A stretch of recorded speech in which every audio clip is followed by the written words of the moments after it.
Good evening, everyone.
Sorry.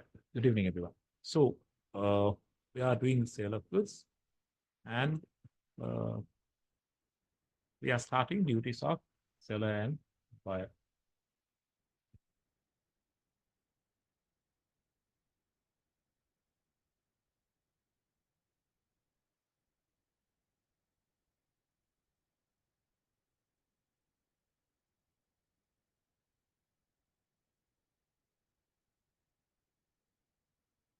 Section 27, duties of the seller. Basically, right?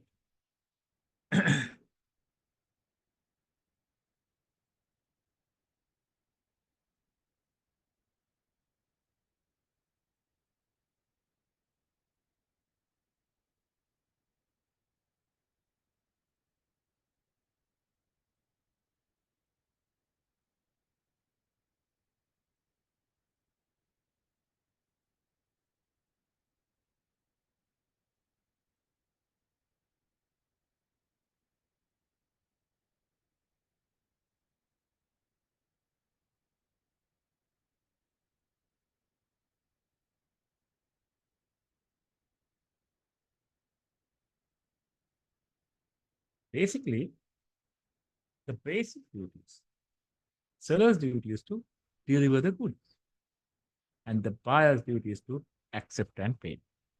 Right. So, when you come into the uh, sale of goods contract, those are the basic two duties. Right? Seller should be prepared to give the possession of the goods. That means deliver the goods. Right? Then the buyer's duty is to accept it and to pay. Because the sale of goods contract is basically, that is the basic ingredient, right? You're supposed to give the possession of the goods and the title of the goods to the buyer. Then section 28.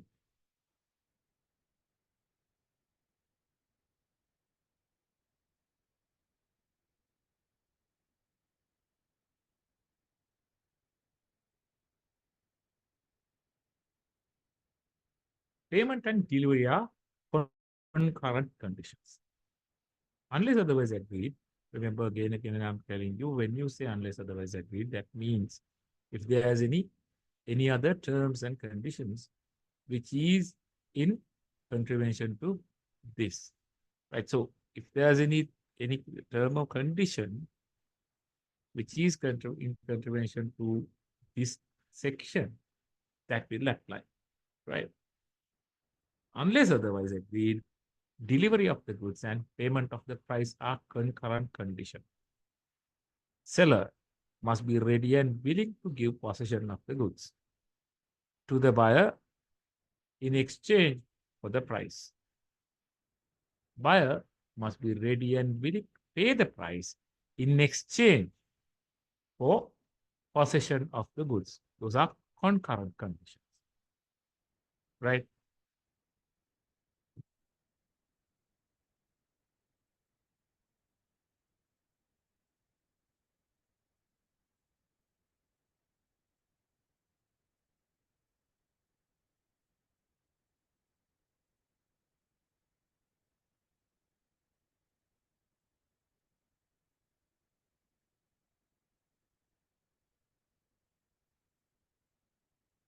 Right. So those are concurrent conditions because now it does not mean that it should happen at the same time in per se, right? Per se. But in general, it is concurrent. That is because when you give the possession, the other party should be willing to pay and pay in exchange of the possession. Right. So it is a concurrent condition. Then buyer's right of examining the goods. So this we have already established multiple times, right? When the seller deliver goods, he is bound on request to afford the buyer a reasonable opportunity of examining the goods to ascertain whether they are in conformity to the contract.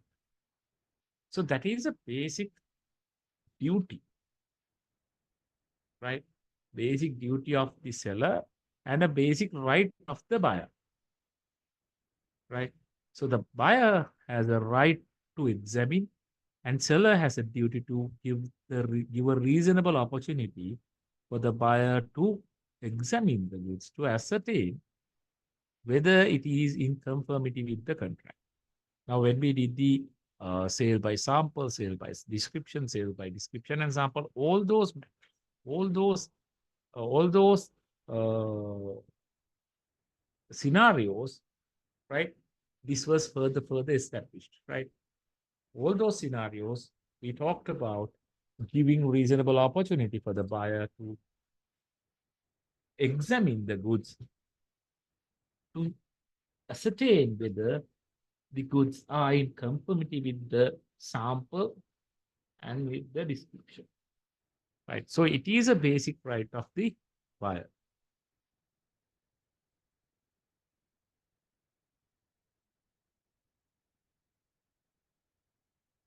Then rights of the unpaid seller. The seller of goods is deemed to be an unpaid seller within the meaning of this ordinance when the whole of the price has not been tendered, right? Not been paid or tendered. Now, of course, as we discussed up to now, the time of the payment is not an essence of the contract, but still, price must be paid at a given time, right? It might be immediately after possession, or it might take further time at a future date.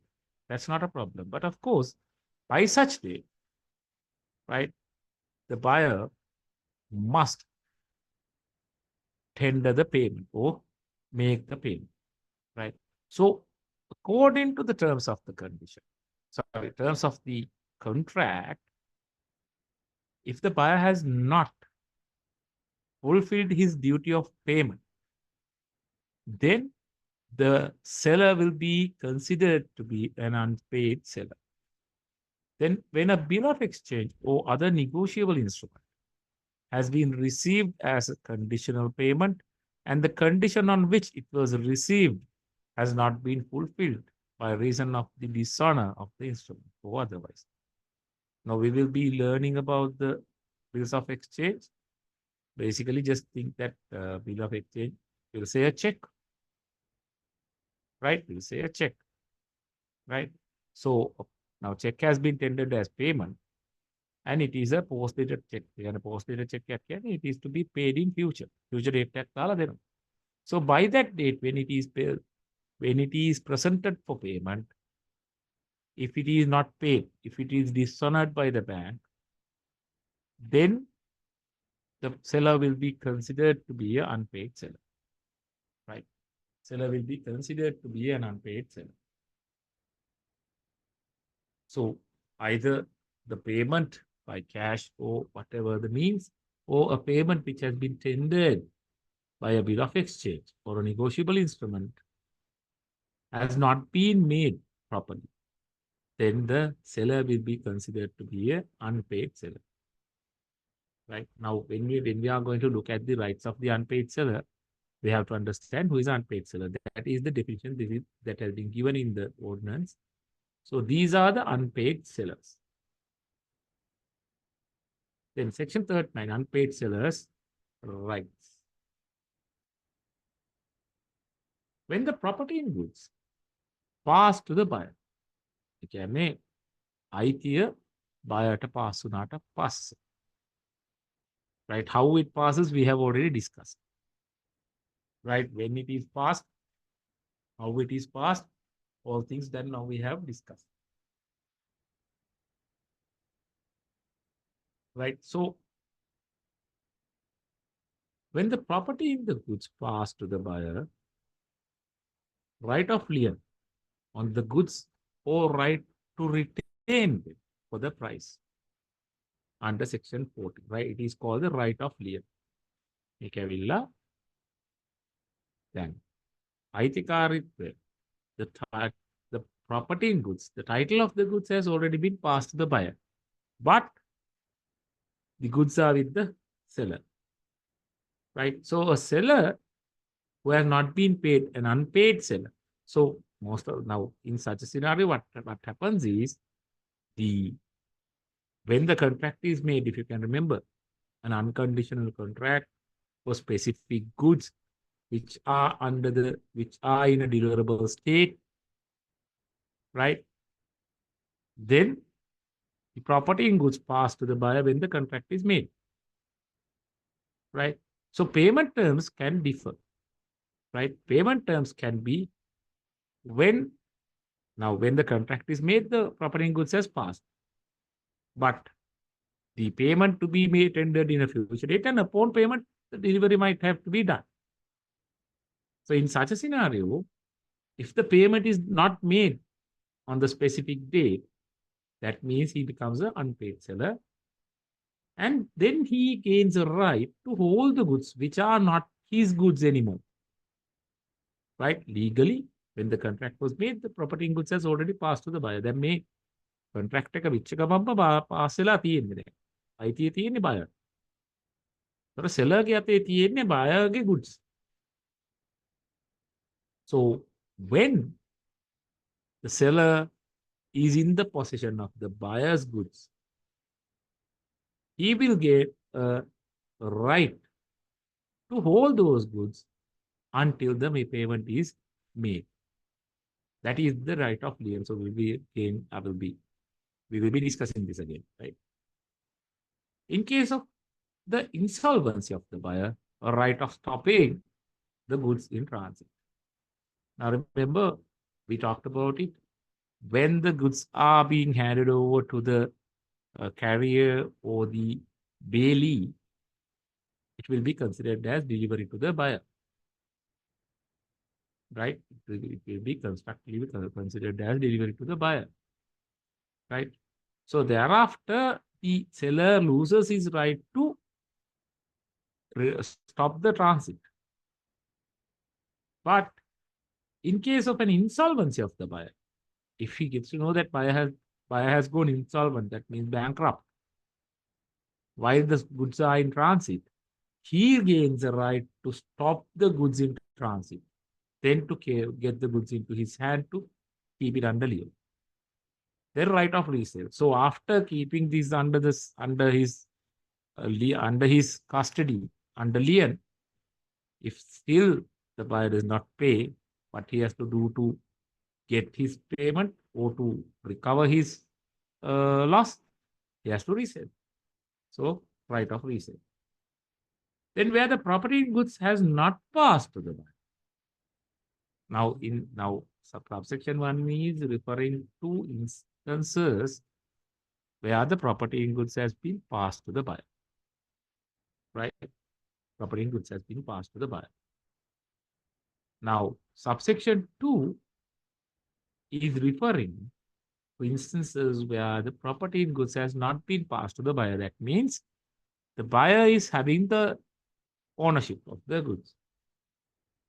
The right of withholding delivery is similar to and coextensive with his right of lien and stoppage in transitive where the property has passed to the buyer. So he gains the right to withhold delivery, right?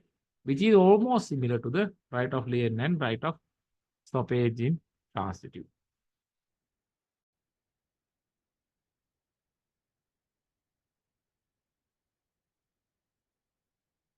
Right of lien.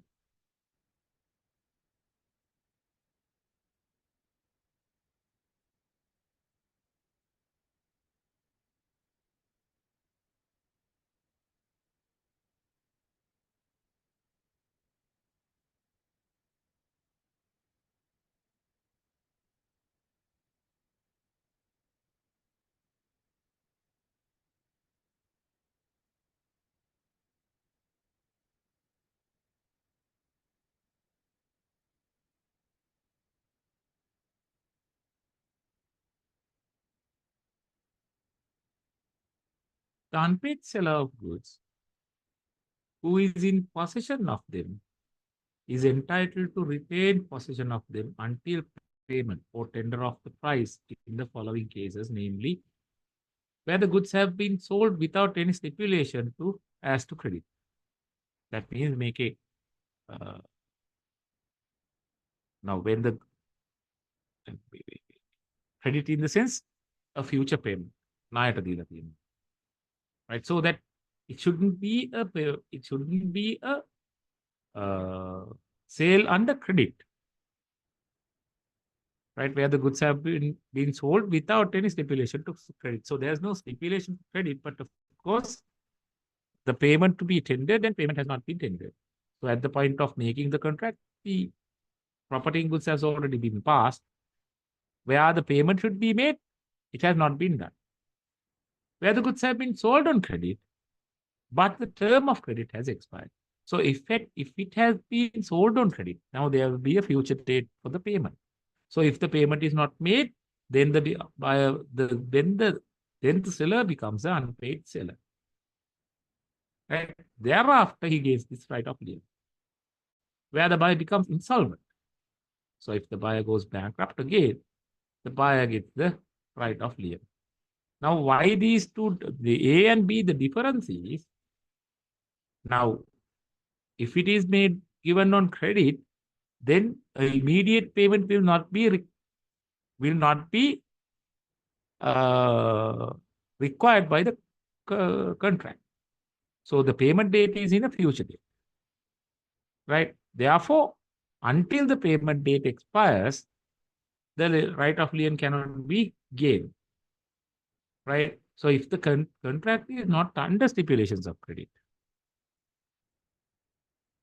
right, then if the payment is not made by the time which is expected it to be made, then he gains the right of lien.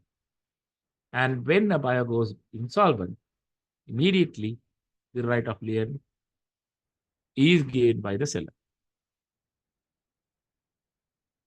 Section 41. Lien over part delivered goods. Where an unpaid seller has made part delivery of the goods, he may exercise his right of lien or retention on the remainder, unless the part delivery made were as waiver of the right of lien or retention.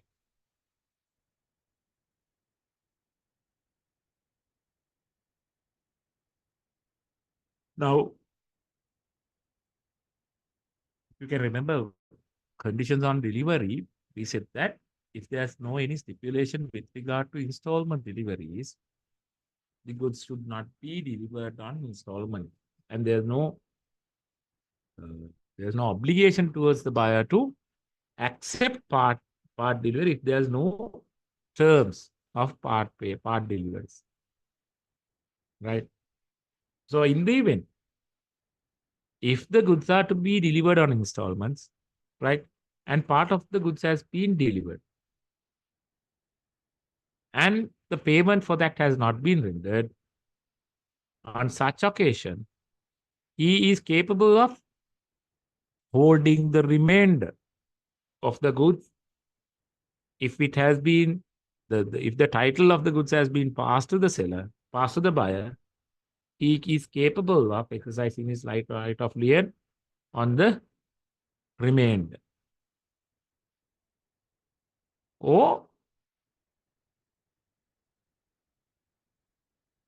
on the other hand, according to the contract terms, the part delivery has been considered as a waiver of right of lien, then he will not be capable of holding. ඒ කියන්නේ contract terms වල තියෙනවා නම් part delivery එකක් කියලා කියන්නේ ඉන්ස්ටෝල්මන්ට් first බඩු ටික deliver part එකක් ඩිලිවර් වෙච්ච ගමන්ම he is waiving off the right of lien කියලා condition එකක් තිබ්බොත් if there's any stipulation which states that the first installment of delivery would waive the right of lien on the seller, then thereafter he will not be capable of exercising his right, even though the buyer has not made the required payment.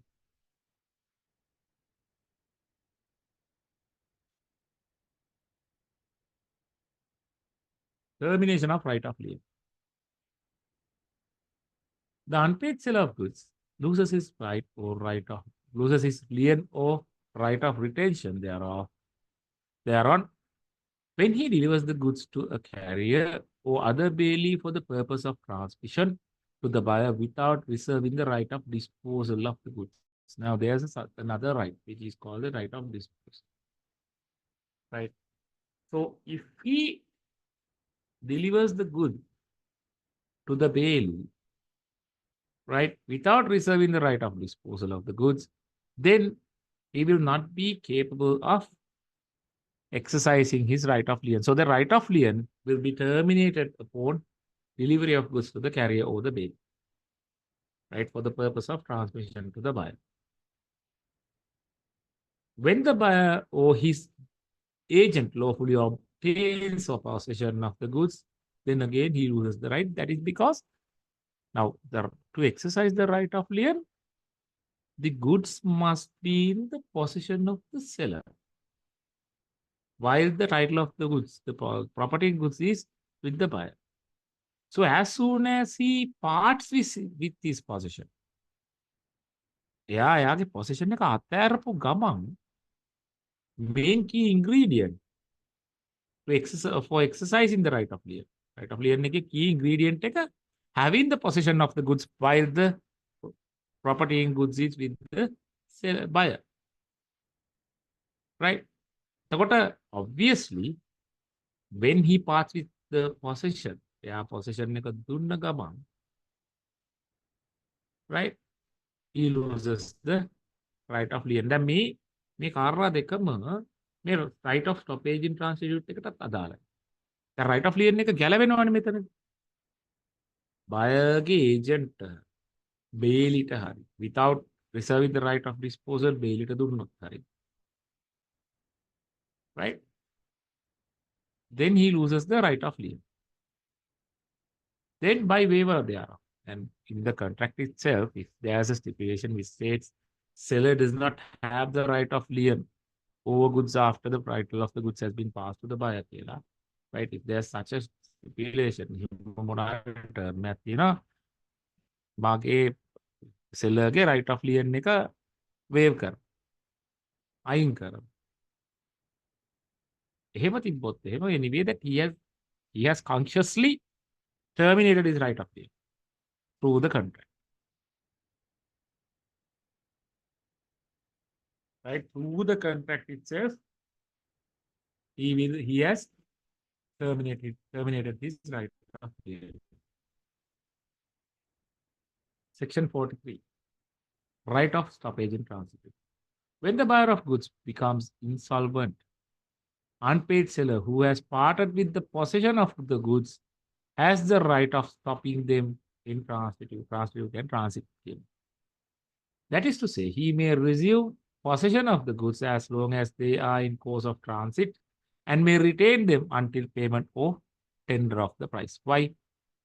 Now, basically, if someone goes insolvent, bankrupt, right? If the goods are delivered to him, then seller is at a risk of receiving the payment, right?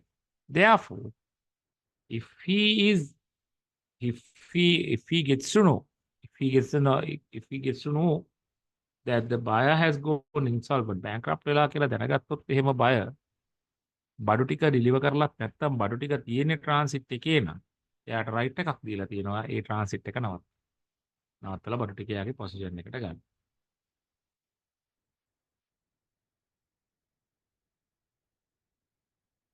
Their right of resale by the seller. A contract of sale is not rescinded by the mere exercise by an unpaid seller of his right of lien or retention or stoppage in transitive. Now remember, the contract will not be terminated, right? By exercising these rights by the seller, right? A right of lien or right of retention or right of stoppage in transitive. So therefore, the contract will be intact and contract will continue, right? So where an unpaid seller who has exercised his right of lien or retention or stoppage in transitive resells the goods. දැන් මේක මතක තියාගන්න. එයා බඩු ටික යාගේ අතට අරගෙන එයා තියාගත්ත ස්ටොපේජ් ඉන් ට්‍රාන්ස්ෆර් කරන්නේ කියලා කියන්නේ ට්‍රාන්සිට් එකේ තියෙන බඩු ටික නවත්තලා ආපහු අරගෙන එන එක. ලියන් කියන්නේ යාගේ පොසිෂන් එකේ තියෙන ටික හෝල්ඩ් කරගන්න. හැබැයි මේ හැම අවස්ථාවකදීම property in goods පාස් වෙලා තියෙන්න පුළුවන් බයට. Right? පාස් වෙලා නැත්තම් no problem because the ownership is with the seller, so that it is not a matter to be concerned with. ඔය රීසේල් එකට යාගේ බඩුවක් යාට විකුණන්න පුළුවන්. But when the buyer has got the property in goods, buyer has been transferred, not buyer has been transferred. If the buyer has got the property in goods transferred to him, අයිතිකාරීත්වය බයට ගිහිල්ලා තියෙනවා නම් එතකොට තමයි රීසේල් එකේ problem එක එන්නේ. නම් අපි කතා කරන්නේ we talked about a person who can sell a good without the ownership. Stopper අපි කතා කරේ in the contracts, right? Now sale of goods sale of these retained goods by the seller comes into question when the owner is the buyer, right? So the solution is given, right? Under such circumstances, the buyer acquires a good title thereto as against the original buyer. Now, if he resells while the goods is in the ownership of the original buyer, the new buyer will acquire a better title than the original buyer, even though it has been sold by the seller who is not the owner of the goods. Right? Because that is the recourse available to the seller. That is how he can get his loss recovered. Right? Therefore, even though the property in goods is with the buyer, the original buyer, when he resells it after retention or lien, the new buyer will acquire a good title against the original buyer. That means the original buyer loses the title, obviously. Right? Original buyer loses the title. Then the seller has the right to resell. Where the goods are of a perishable nature or where the unpaid seller gives notice to the buyer of his intention to resell, and the buyer does not within a reasonable time pay or render the price. Right? Good take a perishable. Now, perishable means it can come. So food items are perishable. Right? So if the goods are of a perishable nature, he gains a right of resale immediately. That is because if it perishes, no point of holding on to it. Right? If he is to hold it, he has to resell it before it perishes. So he gains a right to resale for a perishable goods. On the other hand, if he retains the good, then he has to give notice. Now, under perishable goods, no notice is also required, right? Because he gains the right at its uh, rights immediately when the payment is not tendered. Right to resale, right? But if it is not coming under the perishable nature, then he has to give notice to the buyer. His intention to resell, he must give notice to the buyer saying that if you do not tender the price, I will resell the goods on this date. Right. So he has to give the notice demanding the payment, unless he has to say, unless otherwise I will be reselling. Right. Then, if the buyer does not, within a reasonable time, pay or tender the price, he gains the right to resell. Right? We reasonable date, or if a date is given by that date, if he does not tender the price, the seller will gain the right to resell.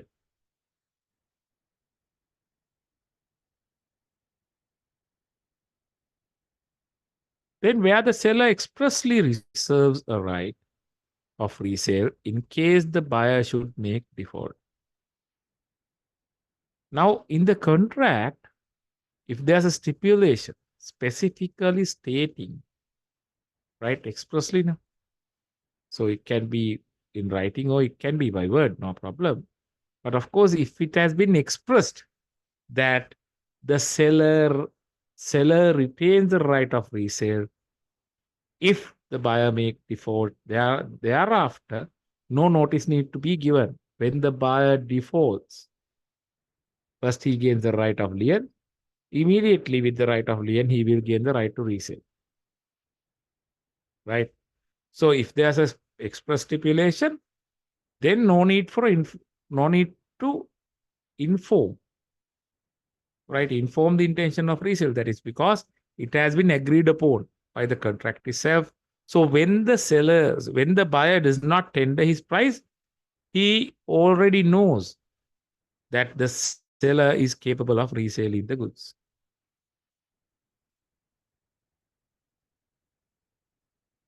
By the terms of the contract itself.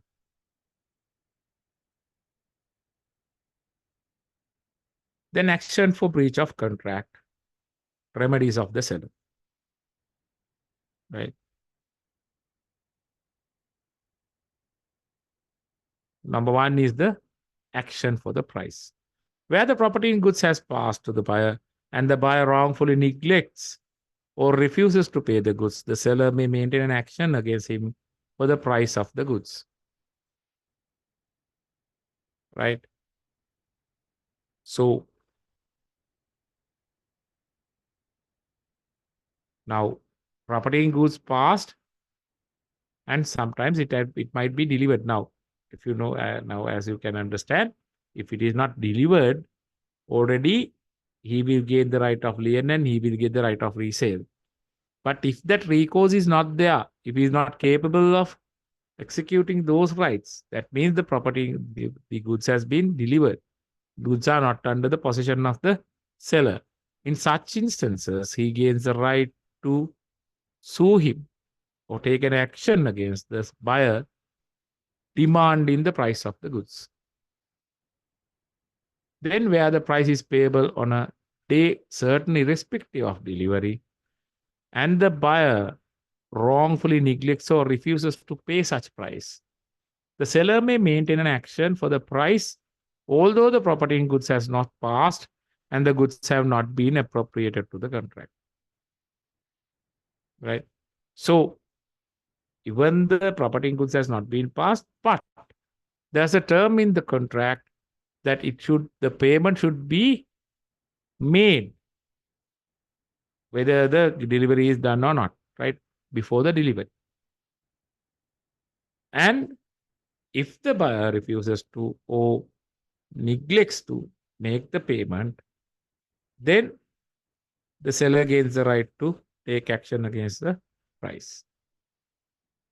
That means he can demand the price of the goods. Section 49, damages for non-acceptance of goods.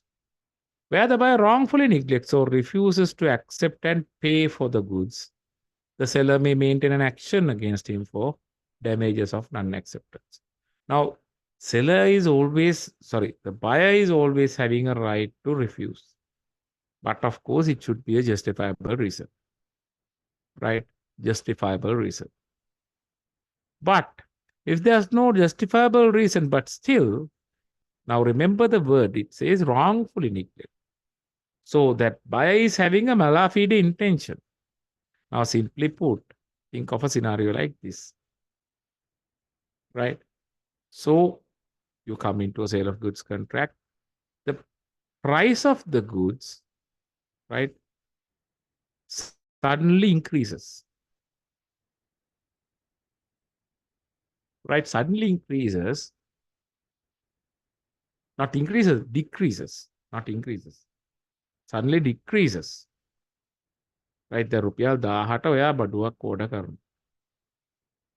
හරිද? බඩුව එනවා. මේ බඩුව එන අතරේ ඔයා දැනගන්නවා මේ රුපියල් 1000ට ගන්න තිබිච්ච භාණ්ඩේ ඩිමාන්ඩ් එක හරි මොනවා හරි රීසන් එකක් ඉඳලා price එක රුපියල් 750ට අඩු වෙලා තියෙනවා. So that there's a 250 rupees difference. But under the contract, now you have agreed to pay 5,000 rupees. Now you think to make a gain out of it. So what you do is you refuse to accept. Now, when you refuse to accept, that is a malafide intention because you are trying to make a benefit out of the contract by not accepting. But you are trying to gain a benefit from the circumstances at that point of time. Right? So if you refuse without justifiable reason, the seller is capable of maintaining an action against the buyer for damages of non-acceptance. Now, the measure of damages is estimated loss directly and naturally resulting in the ordinary course of events from buyer's breach of contract. Where there is an available market for the goods in question, the measure of damages is prima facie. Remember, prima facie. This is not the only criterion that should be deployed. One of the main criteria is the question of measure of damages is prima facie to be ascertained by the difference between the contract price and the market or current price of at the time or times when the goods ought to have been accepted, or if no time was fixed for acceptance, then at the time of refusal to accept.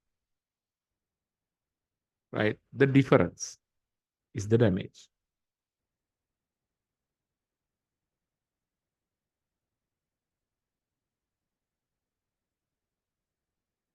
Remedy is available for the buyer for breach of contract. Where the seller wrongfully neglects or refuses to deliver the goods, the buyer may maintain an action against the seller for damages for non-delivery. දැන් අපි ඉස්සෙල්ලා කතා කරේ sellerගේ side එකේ. Seller deliver කරනවා, buyer accept කරන්නේ නැහැ maliciously. Right, in that instance, the example was that the 1,000 rupee good that you have ordered has reduced the price suddenly to 750 and the buyer tries to take the advantage out of it by refusing to accept without justifiable reason. So if you reverse that scenario, right, if you reverse that scenario, you would find a situation where the seller, now the contract is for 1,000 rupees, right? Now, when the seller prepares it for delivery, suddenly the price of the goods go up by another 250 rupees. Now the good is 1,250. But of course, you will be receiving only 1,000 rupees according to the contract. Now you think as the seller to gain a benefit out of it. So you refuse to deliver. You keep holding on to the goods. Right? So In such an instance, now the buyer's point of view, he's going to get the goods for 1,000 rupees, and suddenly the prices has increased, so that he's going to get benefited, of course. But still, the contract is intact. Right? According to the contract, the goods must be delivered, but without any justifiable reason, the seller is not delivering the goods. In such instance, the seller, the buyer gains a right to take action against the seller for damages. Again, the measure and the guideline for measuring it is the same as in the previous scenario where these damages for non-acceptance was measured. Then section 51, specific performance. In any action for breach of contract to deliver specific or ascertained goods, the courts may, if it thinks fit, on the application of the plaintiff, by its judgment or decree, direct the contract shall be performed specifically as it is. දැන් බයගේ plea එක තමා සල්ලිවත් damages ඔත් නෙමෙයි, he wants the contract to perform. ඒ කියන්නේ goods ටික deliver කරලා දෙන්න කියලා ඉල්ලන. There was a case, if you can remember, with regard to machinery, right? Specific performance. When we talked about contracts, we talked about specific performance. In that also, it was a machinery specifically made by these manufacturers, and they refused to deliver the good. Right? Now, the buyer, on the other hand, is having lot of weight, or his business may be hanging on the delivery of this specific good. Right? So under such circumstance, he is not capable of calculating a damage, right? Or getting the price back, no point. So he wants the goods to be delivered. So under such circumstances, he can plead for specific performance. So the courts will order the seller to sell the good to the buyer, right? Without giving the defendant the option of retaining the goods on payment of damage. The judgment or decree may be unconditional or upon such terms and conditions as to damages, payment of price, or otherwise as the court may think court may seem just, and the application by the plaintiff may be made at any time before judgment or decree.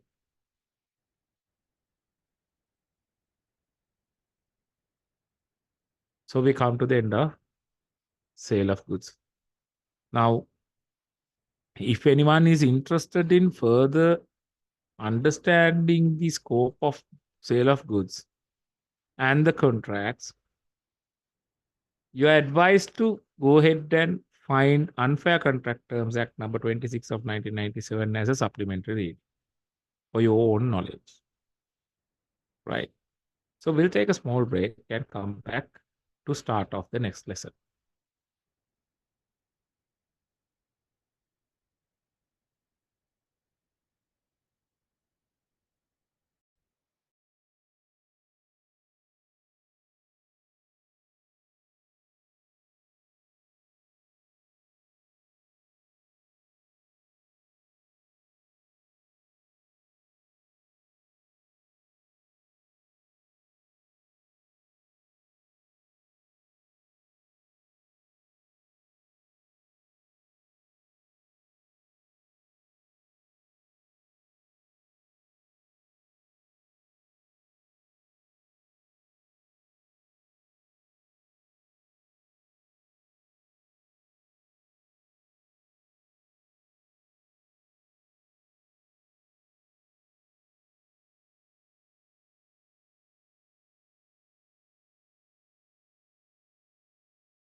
Right.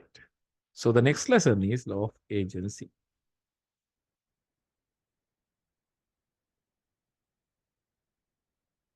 Now remember, basic fundamental fact that you have to understand when we are learning commercial law is that all commercial dealings, all commercial factors are dependent on contracts, right? All these lessons that we are learning has an aspect of contracts. Now we learn sale of goods.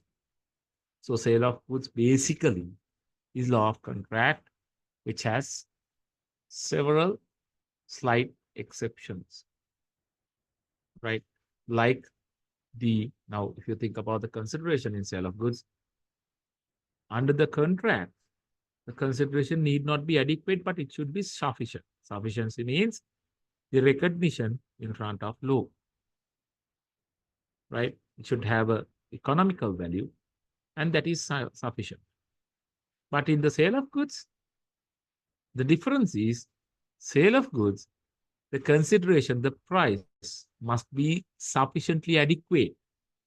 It should correspond with the economical value of the good, which is to be exchanged against the price. That is the consideration, right?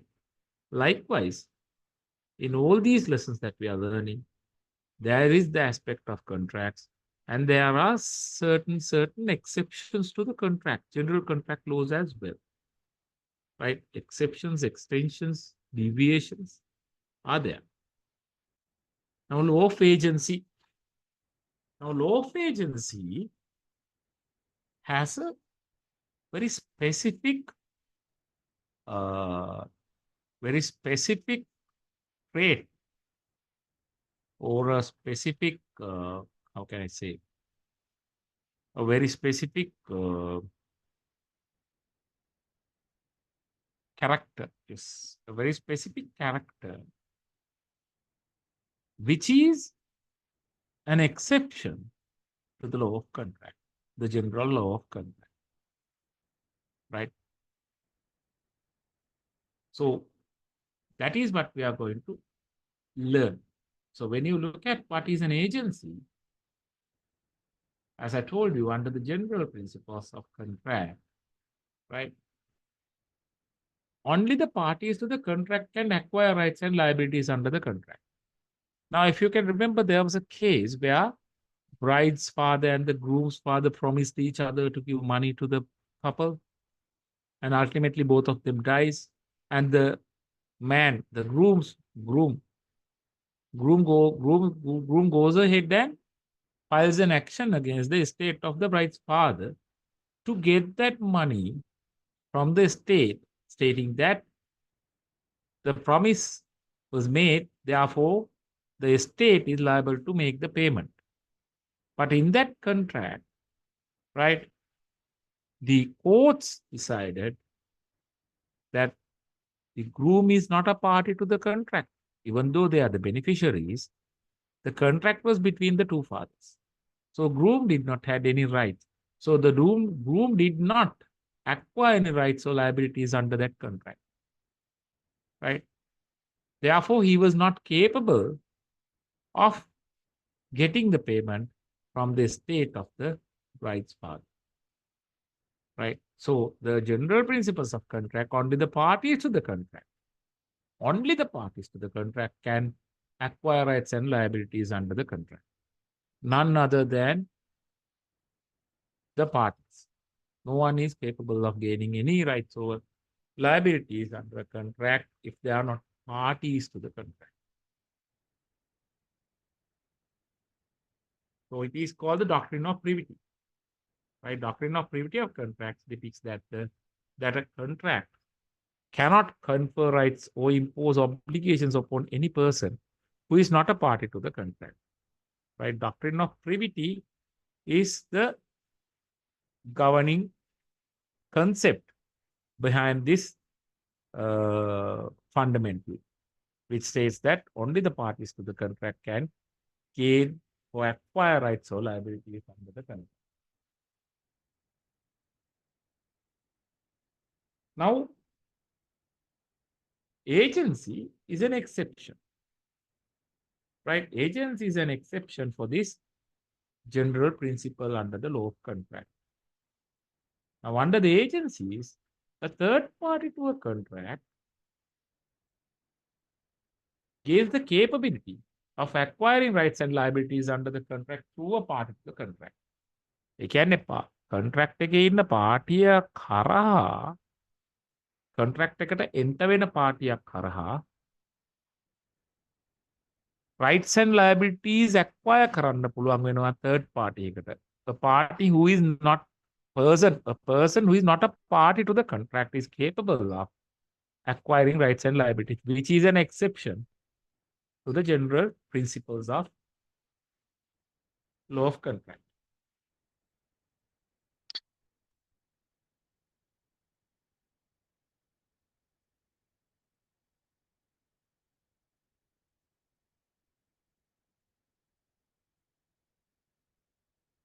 Background and definition of agency. Now, it is based on the maxim, qui facit per allum facit per se, which means he who does an act to another, it does by himself. ඒ කියන්නේ කවුරු හරි හරහා වැඩක් කරගන්නවන් නම් ඒක ඔයා විසින් ඔයා කරගත්තාසේ සලකනවා කියන එක තමයි මේ මැක්සිම් එකේ තේරුම. Right? If you get something done through another person, it will be considered that it has been done by yourself. Now we say that අපි කාව හරි යවලා වැඩක් කරගන්න. All right, okay, you go ahead and buy that or go ahead and pay for that. Right? You say give some money to purchase something. So when he purchases it and brings it to you, it is considered that that transaction was done by you, not by the person who went and purchased the good.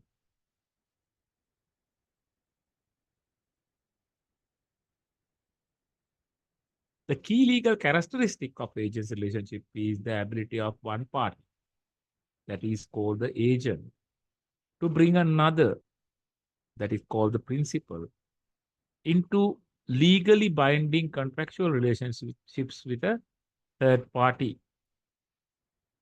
So the agent is the one who is going to come into the contract with the third party, but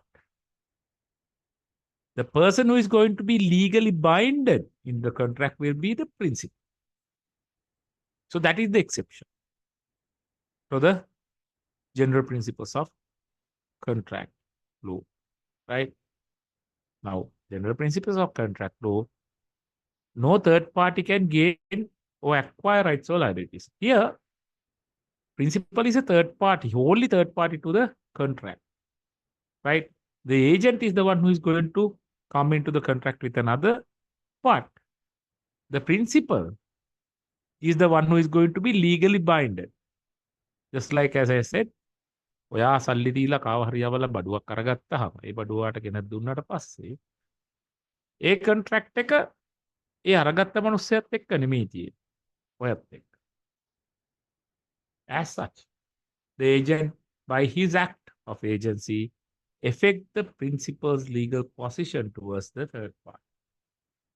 Right, towards third parties. එතකොට අර දැන් principal ඔයා agent අරය එයා contract එකකට එනවා. ඔයාගේ legal position එක තමයි change වෙන්නේ. So the action by the agent affects your legal position, not his.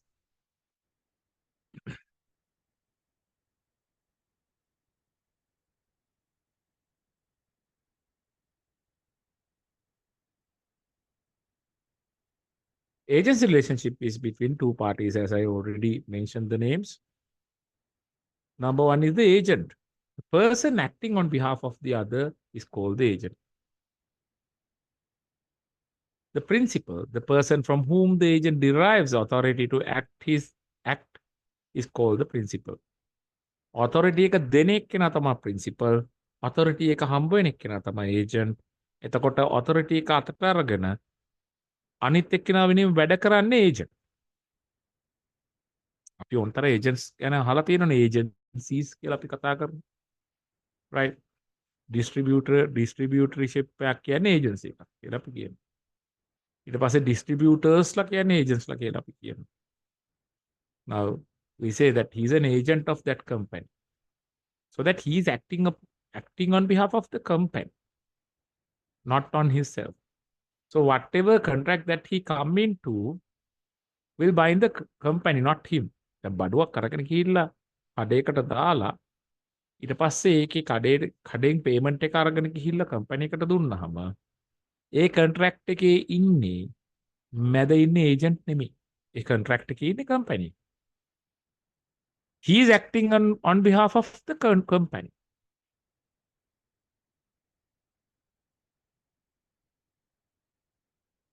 So why do you need agencies?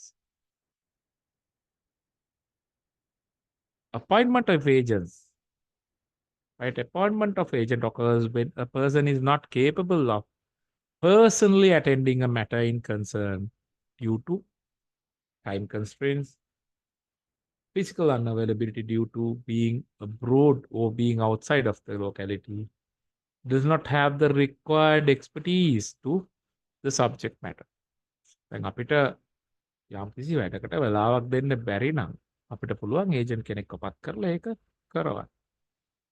Now, if you think of instances like now in a company, sometimes, right, now the director board is there. So the director board is the governing body of the company, right? But of course, if you think about account which is opened with a bank, sometimes, right, now most of the times the directors are the ones who are signing the checks. But in some instances, due to the busyness of the directors, sometimes directors are not capable of personally signing the checks, or they are not capable of attending the required matters like signing of the checks due to time constraints. They are so busy, right? In such instances, what the company does is they will appoint a authorized signatory on behalf of the director board, right, on behalf of the company. So the accountant is signing the checks. So that is due to time constraints of the directors. If you look at it properly, it should be the directors who are signing the checks. But still, due to the time constraints that they are facing, they will appoint another person on behalf of them. Then physical unavailability. If you are abroad now, of course, when someone goes to work in a foreign country, right, this is a very common scenario that is faced by people. මම රටේ ඉන්නේ මට loan එකක් ගන්න ඕනේ නැත්නම් මට ඉඩමක් ගන්න ඕනේ මම රටේ ඉන්නේ එනතම ඉඩමක් ගන්නටත් වඩා ඉඩම විකුණන්න ඕනේ. Right now, of course, according to the latest amendments, now both the parties has to sign the deed also, right? Therefore, එතකොට දැන් මට මගේ ඉඩමක් තියෙනවා මට විකුණන්න. But of course, I am not in a position to come to the country. මම රටේ ඉන්නේ. මම රටේ ඉඳන් මෙහෙ එනවා නම් it will have a huge cost and there will be some certain matters that I will need to arrange. Job එක දාලා එකපාරට එන්න බෑ. Leave ගන්න ඕනේ. So a lot of things are there. එතකොට ඒකට solution එක මොකක්ද? Solution එක power of attorney එකක්. අපි හරියට simply we know that when you say he is abroad what to do කිව්ව ගමන් there's a general knowledge about the power of attorney. People will say power of attorney එකක්ද? ඔයා වෙනින් එයාස්සම් කරයි. That is a agency relationship. Due to his unavailability, physical unavailability to attend the matter, he can legally appoint a person to act on his behalf. එතකොට එයා appoint කරන power of attorney ගිහිල්ලා business property transaction එක කරාම, right, එයා deed එක sign කරලා execute කරාම with the power of attorney, then the contract will be properly executed. So the contract is not between the power of attorney holder and the purchaser. Actually, the contract is between you and the purchaser, but the the agent, the power of attorney, who has been appointed by you to exercise your authority, right, will be the one who will be representing you. So when he signs and give away the property, afterwards, when you come to Sri Lanka, you cannot claim that it was not me who signed. My signature is not there on the deed, so I have not signed. That is because you have given the authority to that person. So the legal effect will be on you, not on the power of attorney holder. Then does not have the required expertise to the subject matter. Then, oh, now you are a businessman, right? You are a businessman. But of course, we'll say you don't have the IT knowledge, right? You don't have the IT knowledge that now, of course, if you think about my generation, now most of us are outdated other than the people who are in the IT field. Even people who are in the IT field, of course, I know for a fact there are people who are outdated. They are not that updated about the IT developments. They are doing their job, of course, they are doing some developments or whatever that they do. But of course, the only thing that they are updated is about the job that they are doing, but not with regard to the other surroundings of the IT matters. Right? If we keep aside the IT field, right, we'll say you are a businessman. And of course, you have a very limited knowledge about the IT field. And you want to develop a IT based business model to your business, a system solution. Now, even though you want to implement a system model, now since that you don't have the required knowledge, so you will find it very difficult to negotiate with these IT people because their literacy level and the knowledge level of IT is far beyond you, and you will not understand what they say, and they might not understand what you say also, right? So in such an instance, if you want to get this done properly, you can appoint an agent on behalf of you to execute the required contract by doing the required analysis, by doing the required business information gathering, and by making him negotiate with the IT company and to enter into the contract. Right? So when you have, if you are lacking the required knowledge with regard to a specific subject matter, you can always get someone else to attend the matter on behalf of you. He will be considered as an agent of yours. Now, for example, if you take the country, right? If you take the country, the biggest issue in this country is this part is not done now by our country. Now,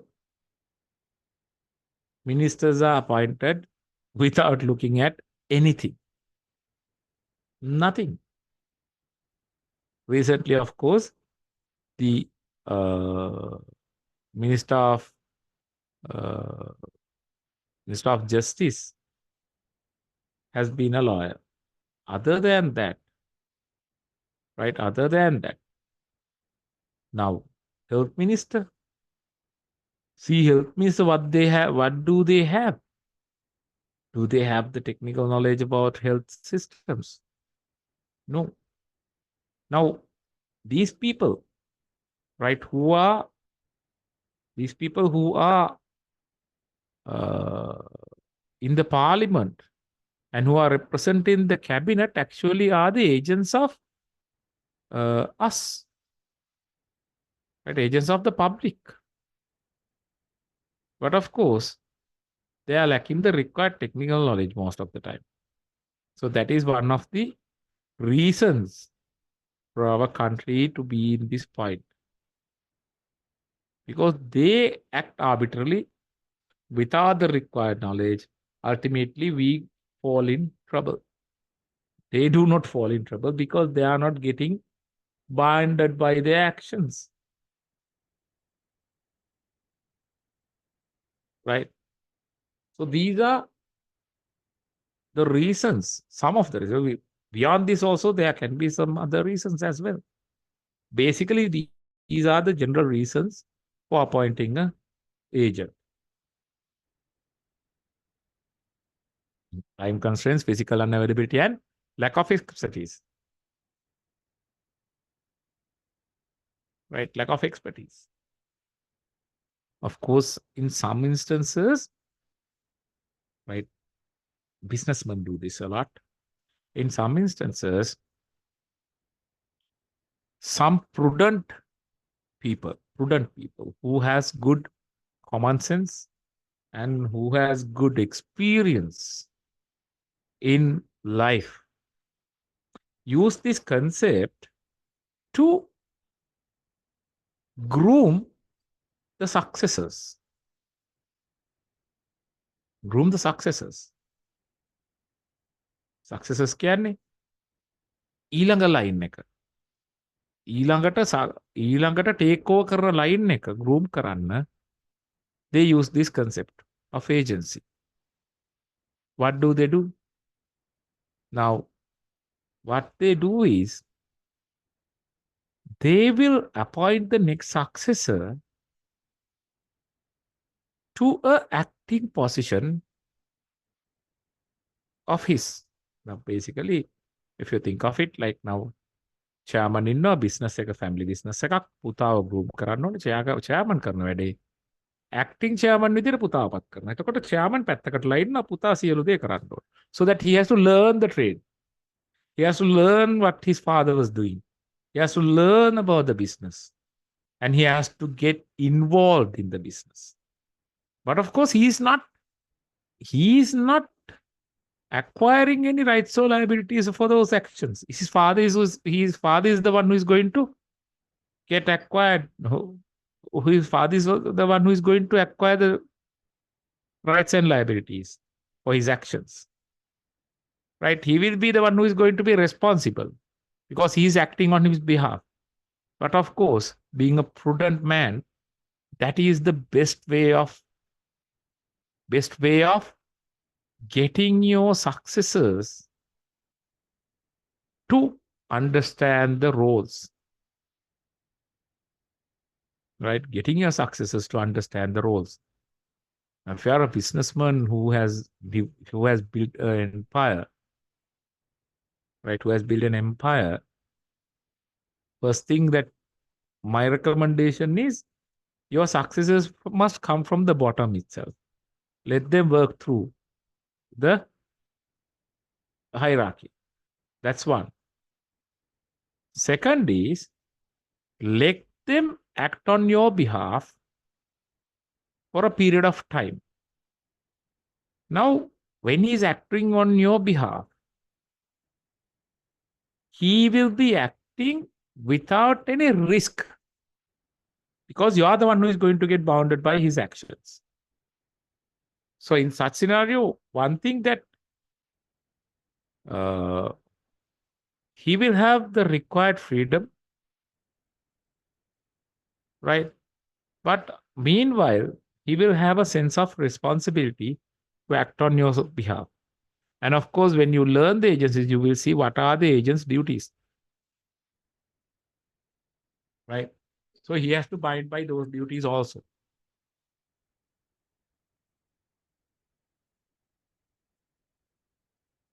Right? Then general rules of agency.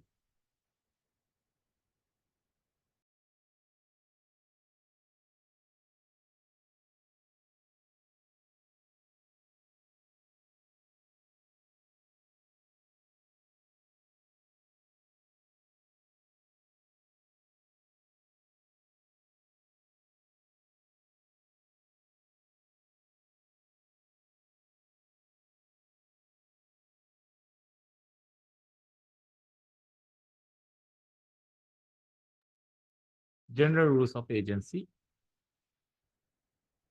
This is the maxim that we learn. We face it per se.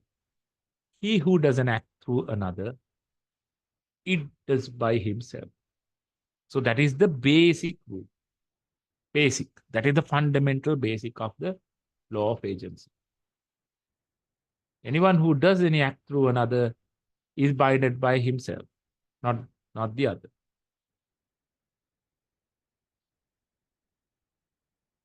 So in simple terms, the act by the agent will be considered as acts done by the principal themselves.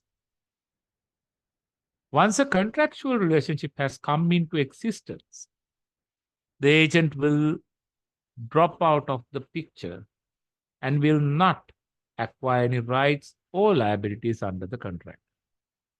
Now, this is the most crucial factor which relates to the maxim as well, of course, right? The crucial factor is when you look at the contract, the written contract, you say there's a written contract, and on the written contract, the person who has signed, the agent, as soon as he signs the contract, will totally vanish from the equation of the contract. It's like that he was not in existence at all. That is because even though he signs the contract, he will be signing in the capacity of his principal on behalf of the principal.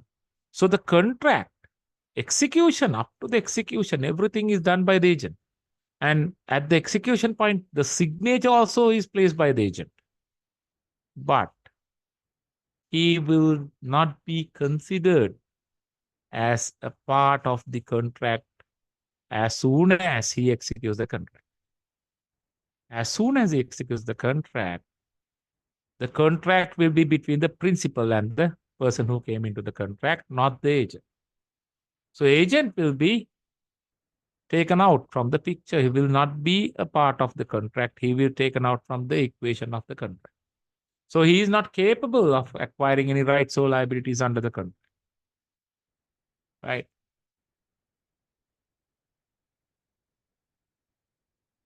Any act that a person may do by themselves can be done through an agent except for acts involving personal skills. ඕනම දෙයක් කරන්න පුළුවන්. හැබැයි personal skill එකක් execute කරන්න බෑ. Right? Personal skill එකක් execute කරන්න බෑ. Then, for example,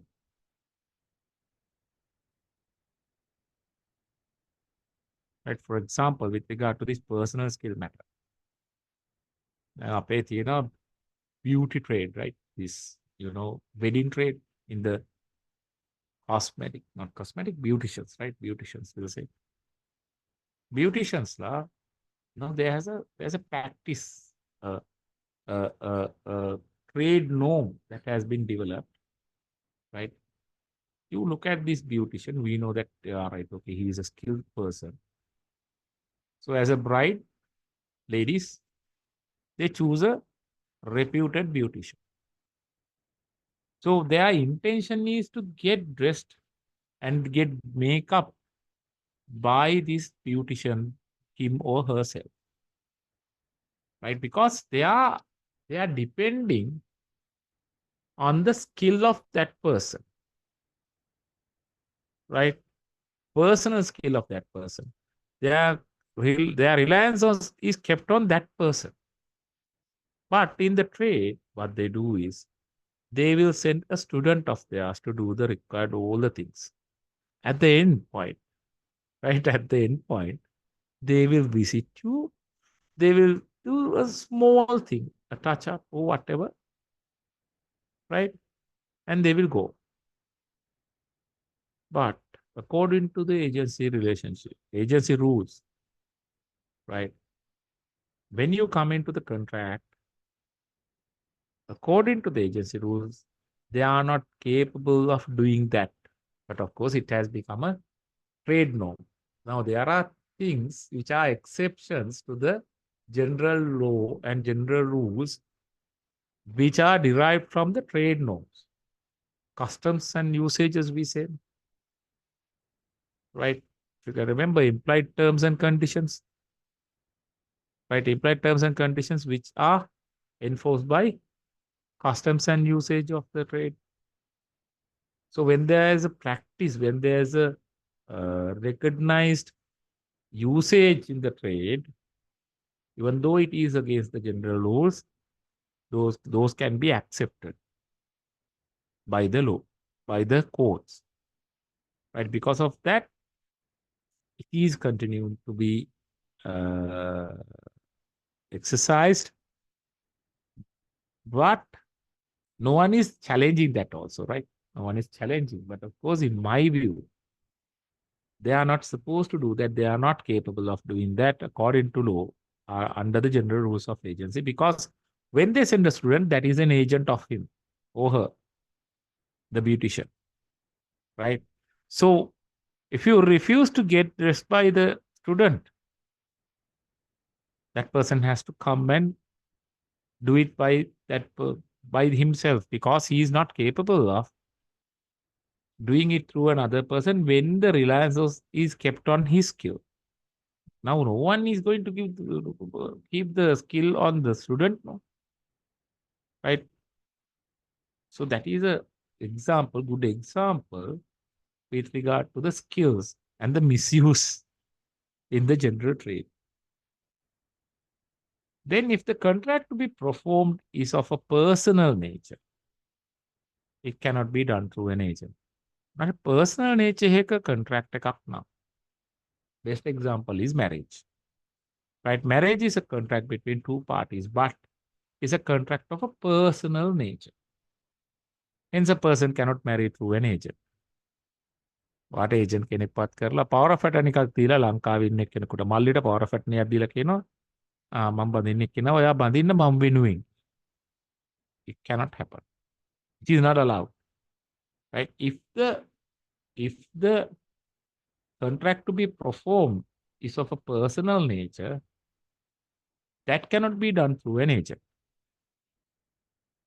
Right? That cannot be done through an agent. Then capacity of the parties in an agency.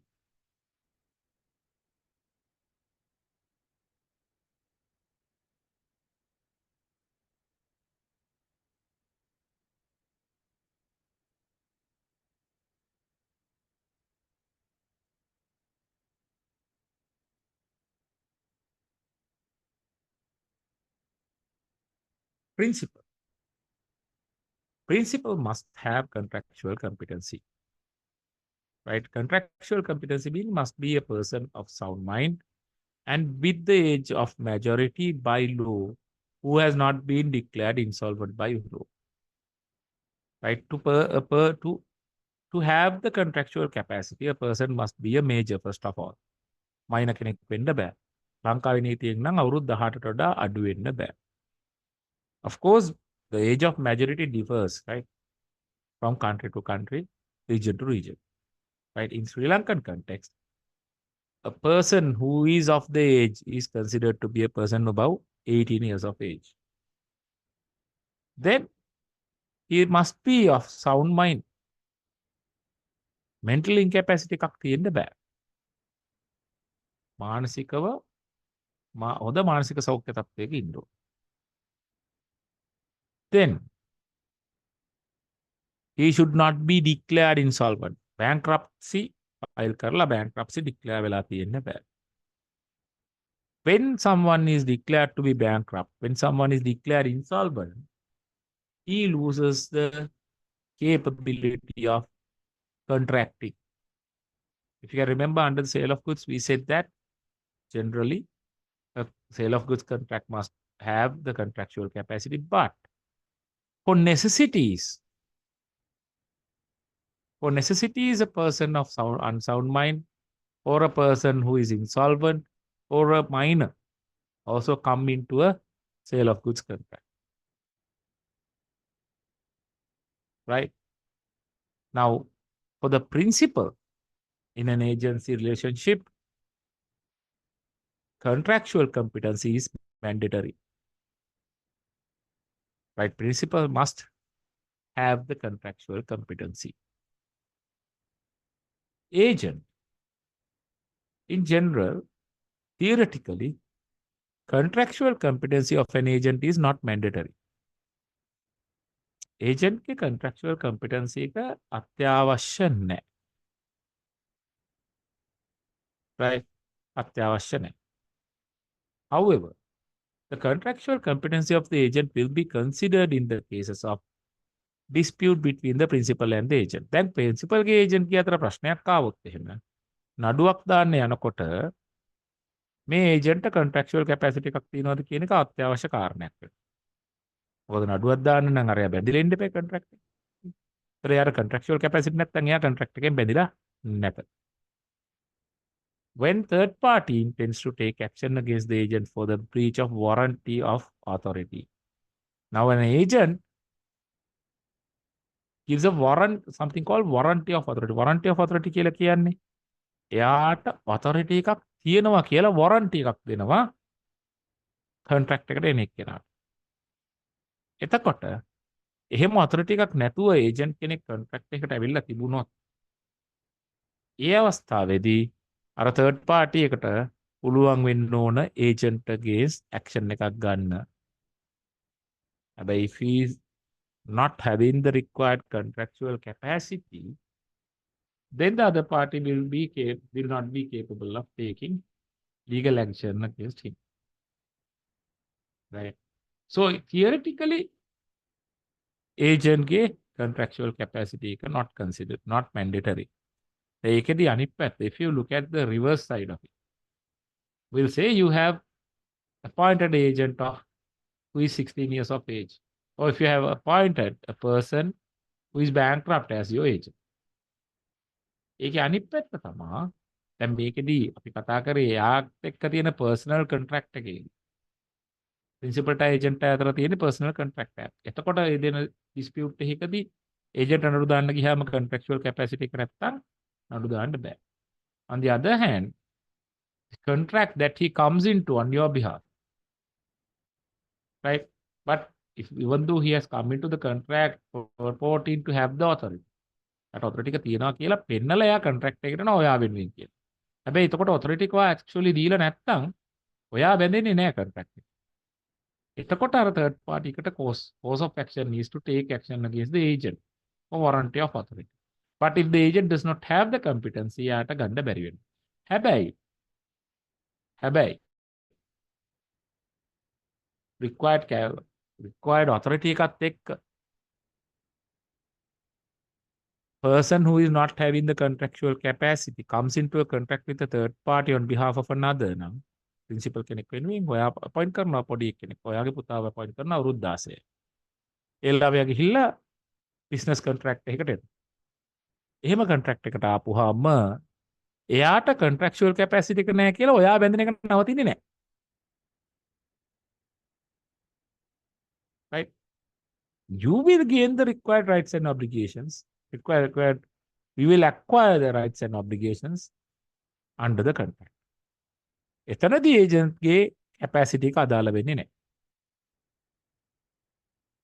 Right? Agency capacity එක අදාළ වෙන්නේ as soon as there's a dispute between the principal and the agent, and where the agent has come into a contract purporting to have the authority of another, where he does not. එතකොට theoretically, even though the contractual competency is not a mandatory requirement, practically it is a mandatory requirement. That is because now if you think yourself as a third party who is coming into a contract, ඔයා ගාවට අවුරුදු 16ක ළමෙක් කියලා කියන මම මගේ තාත්තගේ agent අපි මෙන්න මෙහෙම එකක් තියෙනවා අපි මෙහෙම කියලා offer එකක් දෙනවා. ඔයා offer එක බාර අරගෙන right, okay, according to the law of agency, the competency to contract is not a matter with regard to this person. You go ahead and enter into a contract. Now, after you enter into the contract, only you hear that the father has never given this guy, this boy, or this child the authority to act on his behalf. Then agency relationship basically. But you have acted upon the agency relationship thinking that it is there. So who is going to be liable is the agent for acting without authority. So you have a right of taking action against him uh, for the warranty of authority. But if he is lacking the competency, you will have to just let it go because you are not capable of taking action against this person, right? So that is the now when you say that the agent's contractual capacity is not mandatory, it has the theoretical part as well as the practical part. The importance of the theoretical part is it establishes the fact that if a principal consciously selects a person who does not have the contractual capacity, he is not capable of denying the fact that he is bounded by a contract. That is because whatever the contract this man comes into on behalf of the principal, if there's no any defect, right, then the principal will be bounded regardless of the contractual capacity of the agent. That is because agent, not the agency, the agent places his hand, the signature, not on his personal behalf. He will be placing the signature on behalf of the principal. So therefore, the theoretical part's importance is if a, a agent who does not have the contractual capacity come into a contract with a third party on behalf of the principal will be bound. Principal cannot claim that the agent did not have the required contractual capacity because he is executing your authority. He does not need to have any authority level. He does not need to have any competency level. He will be acting on behalf of you. So when he acts on behalf of you, you are the one who is going to get bounded. He is not. Right. The practical sense, the importance is to safeguard the interest of the principal as well as to safeguard the interest of the third parties.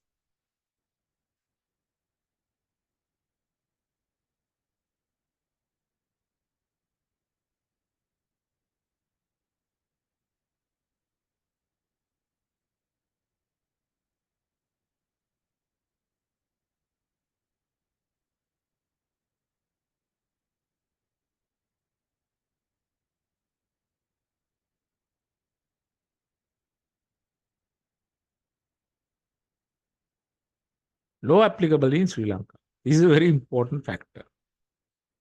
There is no law applicable in Sri Lanka in Sri Lankan statutes. Right? There is no statute covering law of agency in Sri Lanka. There is no act or ordinance covering law of agency in Sri Lanka. The applicable law for Sri Lankan agency is the English law. Right? In Sri Lanka, for agencies, the applicable law is the English law. Now, this was established by Section 3 of Civil Law Ordinance number 5 of 1852. Now, almost 172 years old legislation. Right? We are still governed by the British, if you think of it from that point of view.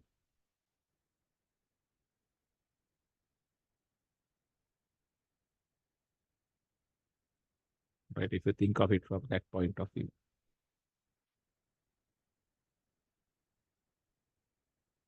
So the applicability of English law is enforced by Section 3 of Civil Law Ordinance of number 5 of 1852.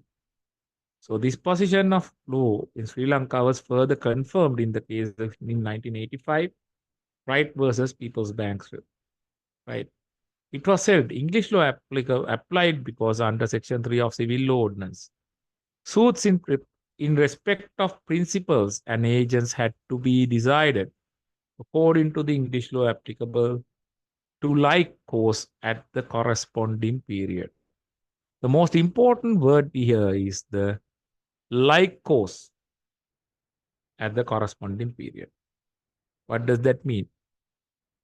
ඒකේ තේරුම තමා එම අවස්ථාවේ එංගලන්තයේ බලපවත්නා පරිදි නීතිය apply වෙනවා කියන. ඒ කියන්නේ අපි දැන් මේ වෙලාවේ will take 2024, right? There's a dispute in an agency. There's a dispute in a transaction where a agent has been involved in. Then the courts must look into the English law prevailing with regard to that scenario in England at this point of time and apply that law to Sri Lanka. So we are still governed by British. Simple facts. We are still governed by British according to that logic.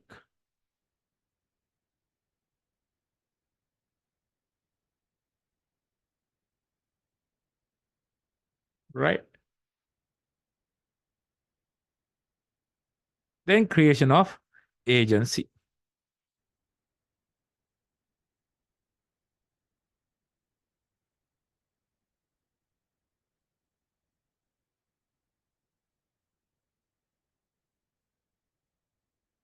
So we'll get a small break and continue.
Right. Now we are going to look at creation of an agency.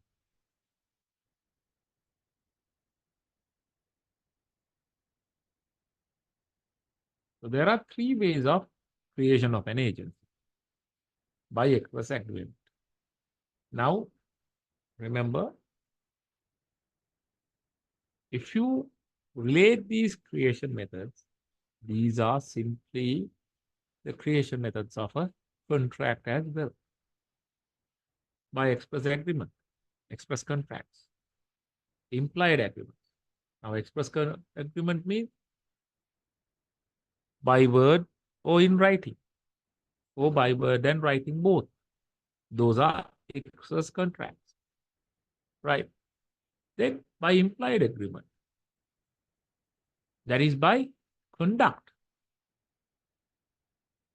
right? Then operation of law, again implied,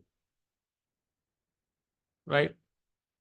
Now, the operation of law has four further categories.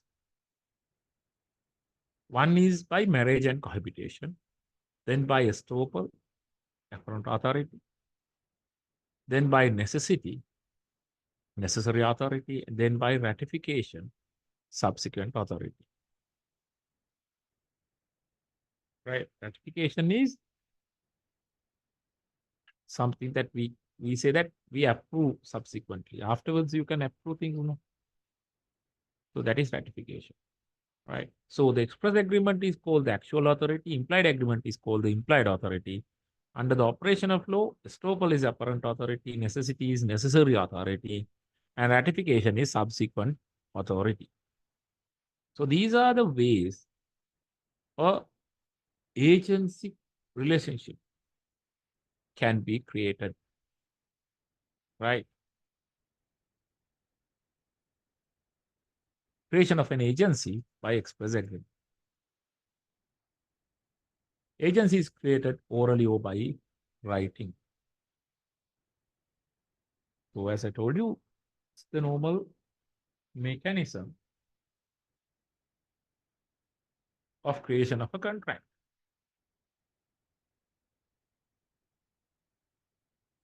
right? Normal mechanism of creation of a contract.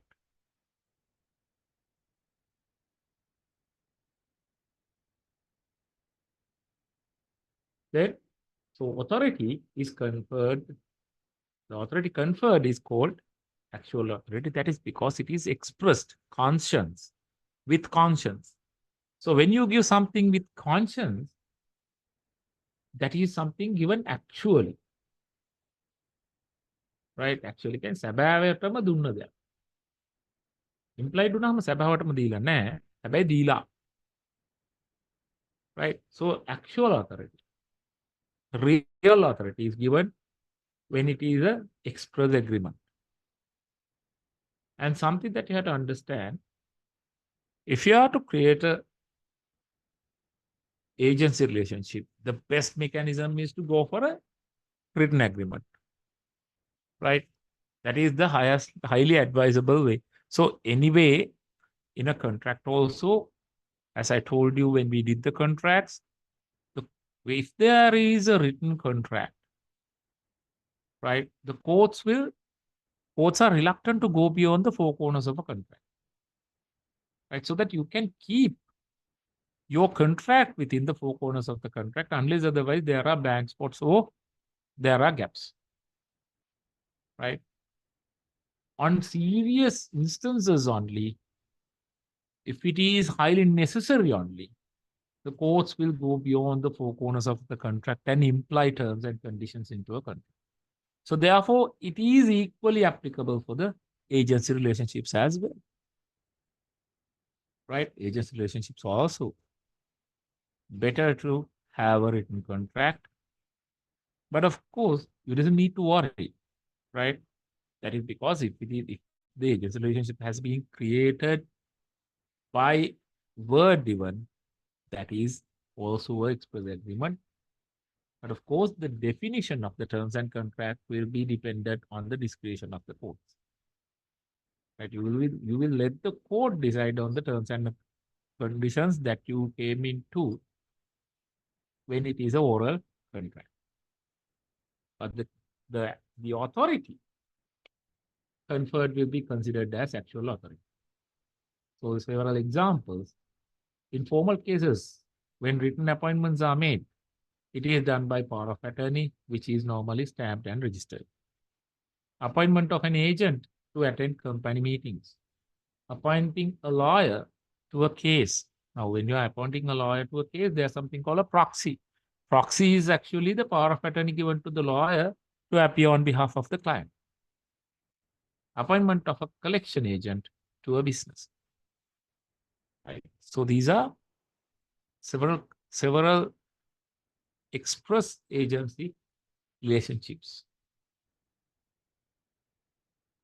Then implied agreement arises in two ways. Agent is impliedly authorized to carry out things incidental to carrying out his express instructions. There are certain express instructions as a consequence to that instruction. හරි express instruction එකක් තියෙනවා. මේක තමයි කරන්න තියෙන්නේ. දැන් අපි කියනවා right okay. අපි contract එකක් දෙනවා ගේ paint කරන්න. දැන් contract එක ගේ paint කරන්න කියලා දුන්නාම painter ගන්න නැතුව paint කරන්න බෑනේ.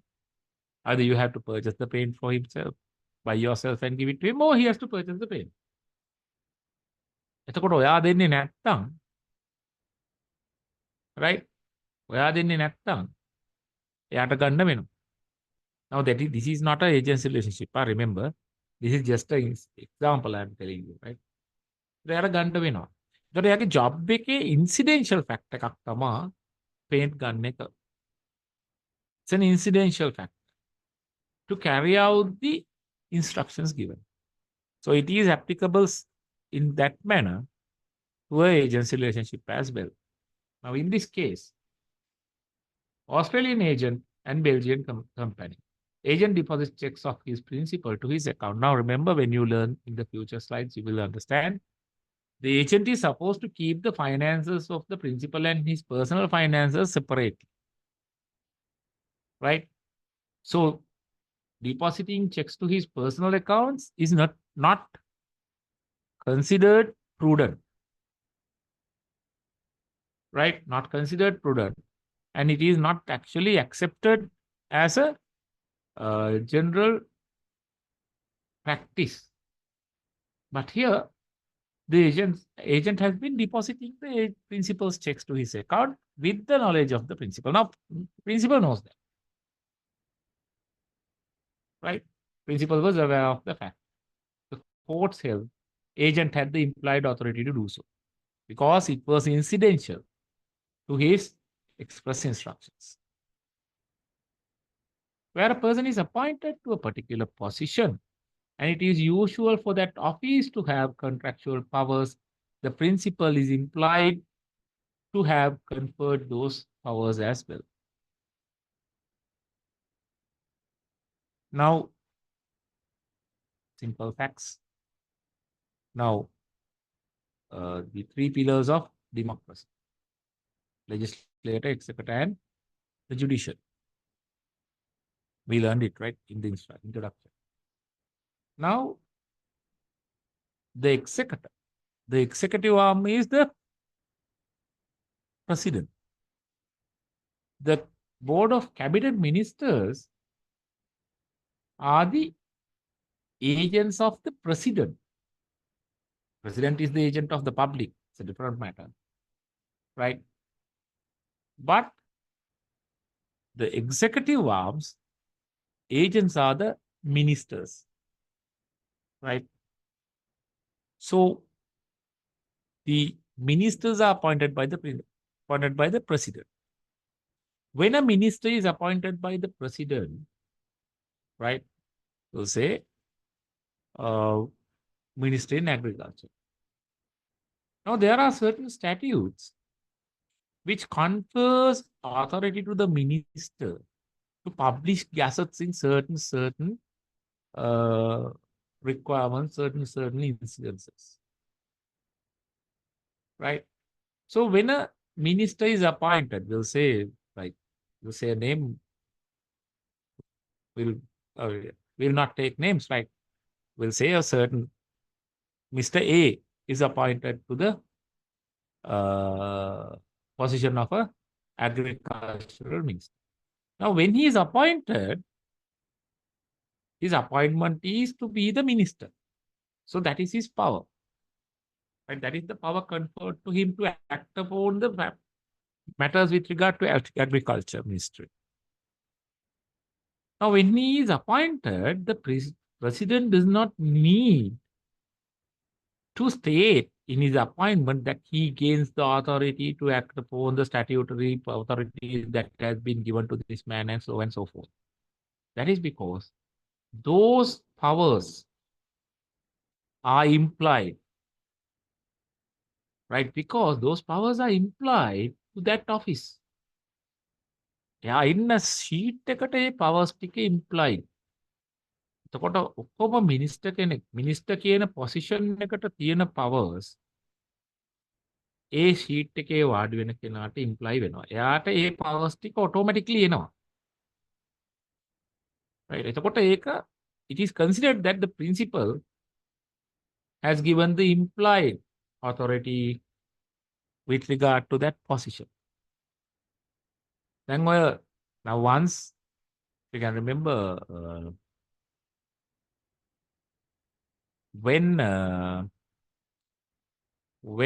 Ravi Karnaraka was appointed as the finance minister, then the prime minister was the present president, Mr. Ranil Wickremesinghe. He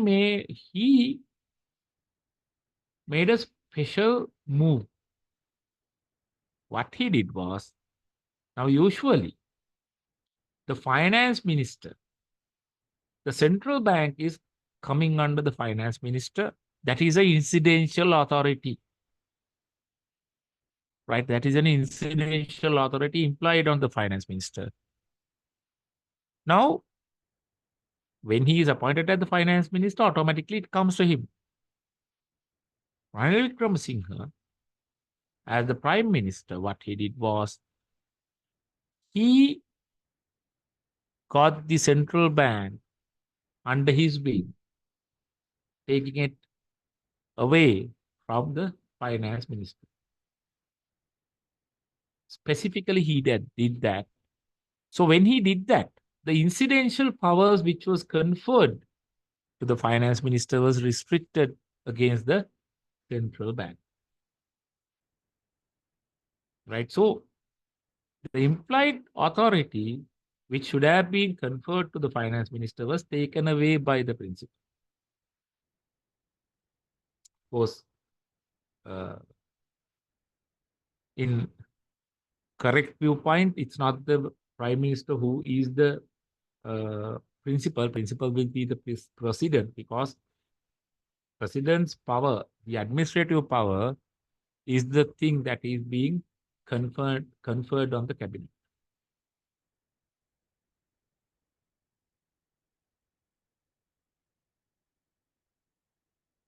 Station of agency.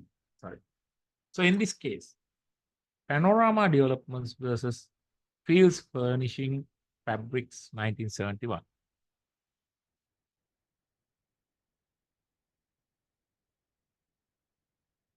Fields company secretary. Now this company secretary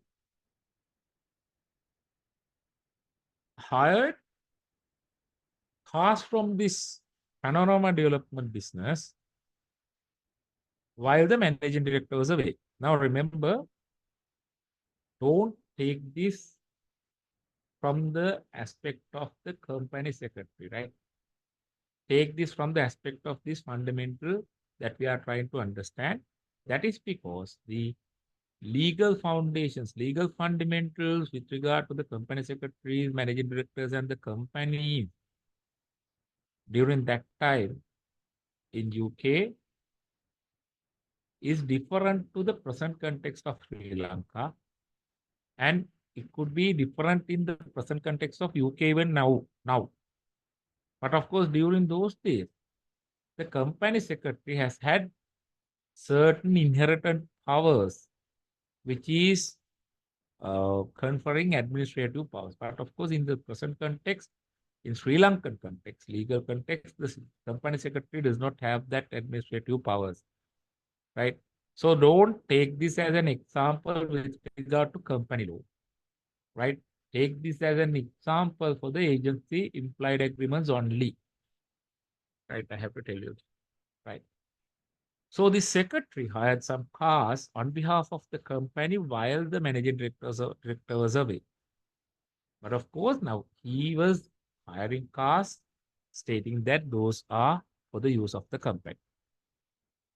But he was like, right, just like our ministers do, right? They take vehicles for official use and they use it for their personal benefits, for their families, for their children, right, for their extended relations and all.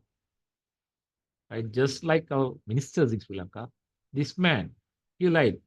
So he said he's using these vehicles for company purposes, but he was using it for his personal benefit.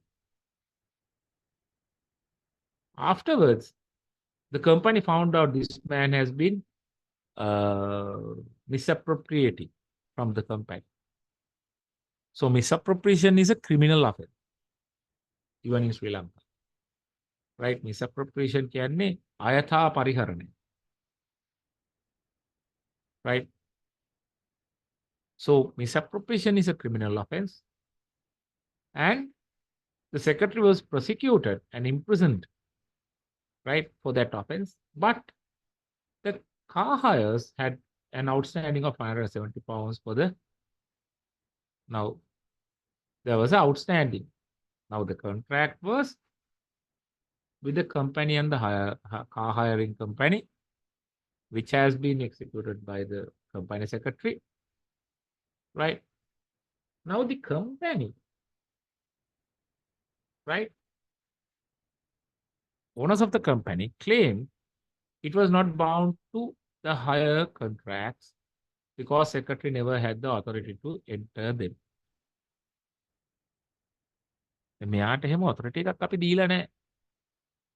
ඒ හින්දා අපි බවුන් වුණේ නැහැ කියලා තමයි company එක claim කරේ. The court said company secretary had implied actual authority by virtue of his position as company secretary to enter into such agreements. Courts කනේ ඔගොල්ලෝ එහෙම දෙන්න අවශ්‍ය නැහැ. එයාගේ position එක. Right? You doesn't need to give it specifically. You doesn't need to give it expressly. But he has those authorities under his official capacity as the company secretary. Right? Therefore, the company was liable to pay the hires. That is because those contracts that the secretary entered into was valid against the company, not against the secretary. For the misuse of funds, the misappropriation matter, he was already punished. Right? He was already punished. But misappropriation is an internal matter. Right? But the implied authority, right, implied authority vested on the company secretary to act on behalf of the company in such agreements prevails. And any contract that the company secretary came in to be during his holding his position was binding on the company. Therefore, they had to pay. Then, slightly different approach taken where the agent is employed for the principal in a certain place of business. Then the agent is impliedly authorized to act according to the usages and customs of that place of business. Now, apart from the official capacity, the implied authority comes from the usages and customs of that place of business. ඒක හරියට මෙහෙමයි. දැන් කඩයක් තියෙනවා. කඩේ ඉන්නවා cashier කෙනෙක්. හැමදාම sales agentsලා. Every day sales agent comes to this shop, and usually the sales agent deals with the cashier. Cashier කාට එනවා කොච්චරක් ඕනද කියලා. How many things that you want, how many numbers that you want of this product. And he will give you the number. Then they will deliver those items and the cashier will pay. Simple as that. Now, one day, a trainee is kept on the cashier. But of course, you does not intend to give him the required authorities which the general cashier had. Now, the sales agent does not know that.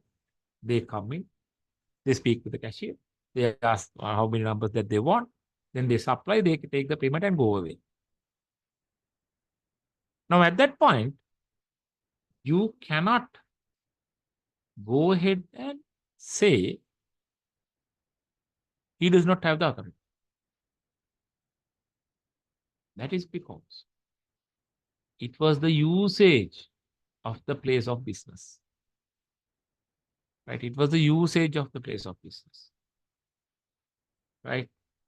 So that usually a cashier wouldn't have those authorities, right? Usually cashier wouldn't have. Even implied authorities he will not have. Due to his sheet, right? Due to his position, it does not confer. But due to the usage of the business place. හැමදාම sales agent එනවා cashier එක්ක කතා කරනවා බොඩ් එක දානවා ගන්නවා payment එක යනවා. So that has been the custom or the usage in the place of business. So under such circumstance, you cannot intervene and say the contract that the person entered into with the sales agent is not valid due to lack of authority, right?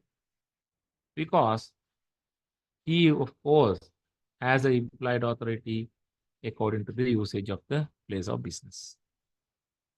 Now, in this case, it was held where a third party does not know about the principle limiting the powers of his agent and deals in good faith will not be affected and the principle is bound to him. So that's what the example that I gave you demonstrates. Right? Even though that he has no authority. Now, for example, if the owner places and displays a banner saying that please do not do transactions with the cashier in charge, he does not have the authority to do so. Or some wording like that. Then you have made the instructions visible. Right? Thereafter, the sales agent cannot say that, no, I didn't see. But if the person who is coming into the contract does not know that the principal has limited the powers of this person, then if he has dealt in good faith, then he will not be affected, right? With regard to the disparities in the authorities given by the principal to this person.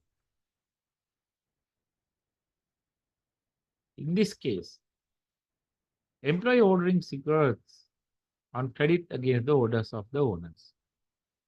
Now this is almost the same as the name of the there's a slight mistake. I'll correct that afterwards. So in this case, anyway, that you doesn't need to remember the cases, no, just remember the incidences, right? So employee here, just as in the example that I gave you, the cashier, right? So in this instance, what has happened is that the employee ordering cigarettes on credit against the orders of the owners. So he has ordered cigarettes on credit.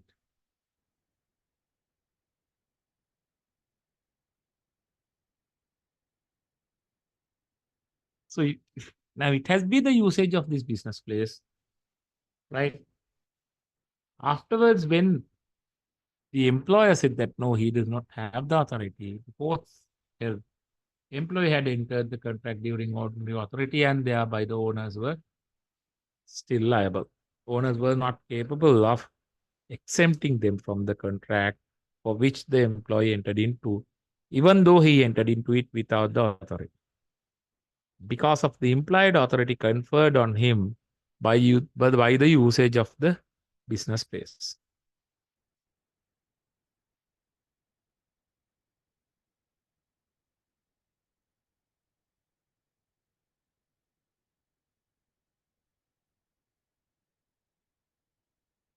Then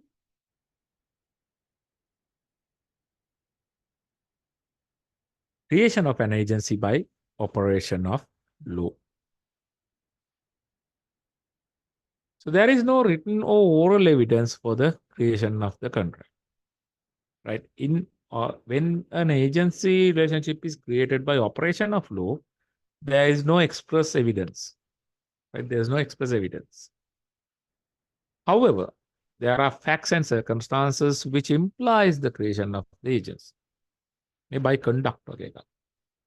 There are facts and circumstances which supports the creation of the agency. Hence, the agency will be implied by law.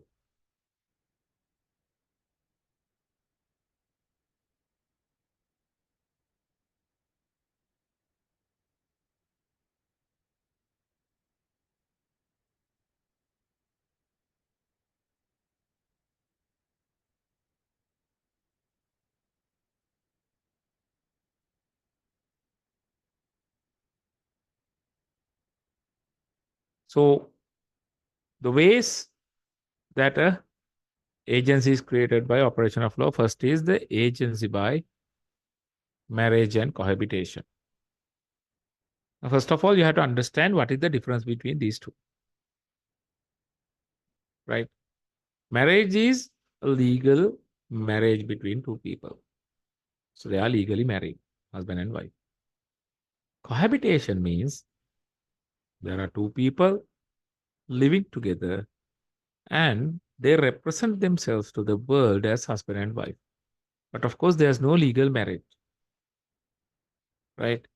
So in Sri Lankan law, I think till 1852, there was, there was something called marriage by cohabitation and repute,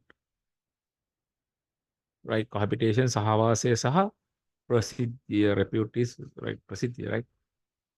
Right. Repute is the reputation that they have as husband and wife, right? So an agency relationship can be implied by marriage and cohabitation. People who are legally married and people who are professing them to be husband and wife in front of the world while they are not married, right? So a wife or de facto spouse. So wife is a person who is legally married, right? A de facto spouse is a person who is under a cohabitation. සහවාසී ඉන්න එක ගෙදර husband and wife ගේ ජීවත් වෙනවා. Legally wife නොවුනට de facto spouse විදිහට තමයි සලකන්නේ. Because the world recognizes this lady as the wife of the man, even though they are not married, right? So a wife or a de facto spouse is presumed to have authority to pledge the husband's credit for necessaries in keeping with their social status. So what that means is a wife is capable of binding her husband with regard to the contracts that she enters into in for getting necessaries. කඩෙන් බඩු ගන්න, necessary දේවල් ගන්න, husbandව ගැට ගන්න පුළුවන්. Obvious. husbandගේ credit එක ගැට ගන්න පුළුවන්. Right? ඒ කියන්නේ කඩේට ගිහිල්ලා ණයට බඩු ගන්නවා. ණයට බඩු ගත්තහම according to this Right? According to this concept, husbandම තමයි ගැට ගැහෙන්නේ. මොකද ඔයාට බඩු ගන්න කඩෙන් necessaries. අත්‍යවශ්‍ය දේවල්. එතකොට ඒකට pledge වෙනවා husband ගේ credit එක. අපේ මහත්තයා ගෙවයි කියලා බොට්ටු කරන්නේ. Simple as that. Necessaries are items such as food, clothing, and medical attention for the spouse and the children in keeping with the family's social standing. Right? Necessaries are items such as food, clothing, and medical attention for the spouse and the children. Keeping with the family's social standing. මතක තියාගන්න. The main thing is the family's social standing. The wife cannot pledge the husband's credit for anything which is beyond the family's social standing. Right? Now, I'll give you an example, but of course, in practical sense, it will not happen. But for your just understanding, right? So it's a middle class family, right? Usually, they purchase, we'll say, food items from the nearby Chinese restaurant or any restaurant which is within their price range. දැන් අපි කන තැන් තියෙනවනේ. අපි luxurious තැනකට යන්නේ special occasion එක. ඒක තමයි අපේ living standard එක. කොහොම දැන් multimillionaires, billionaires wouldn't do that, no. They go to the luxurious place as a habit, according to their social standing. We don't go to the Ministry of Crab to eat crabs in general. But of course, there are certain people who go to the Ministry of Crab as a habit because of their economical strength. Right?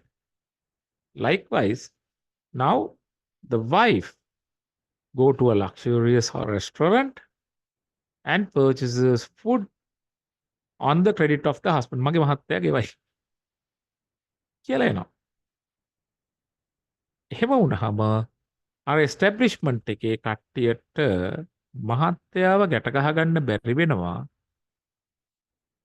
They will not be able to get the husband bound to the contract because of the social stand.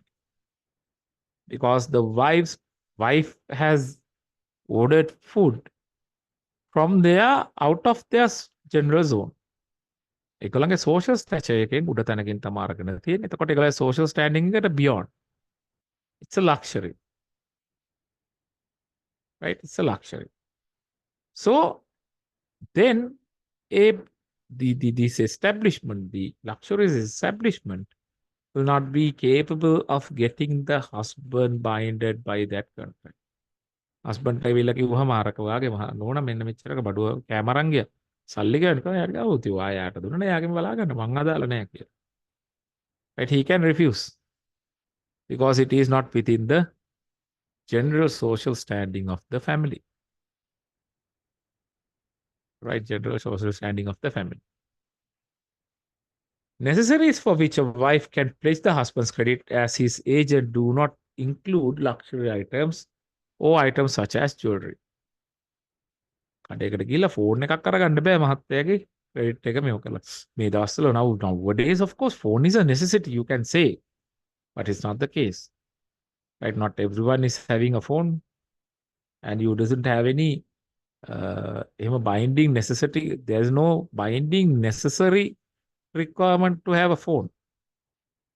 Right? So the wife cannot go to the nearby communication and purchase a phone and say that my husband will pay. And the man who is at the counter thinking that, of course, knowing few matters, few things about the law, he thinks like, okay, I will say that one of you, so one of you is working for we are working in a communication, no, not communication, mobile shop, will say. Right? So you have heard, like, you have not entirely listened to the lecture, but of course you have slightly listened to the lecture and you have seen agency by marriage and cohabitation. You have seen the first sentence saying that the wife or the de facto spouse can place the husband's credit against the necessities. And you think, mobile is a necessity, no, so that's okay.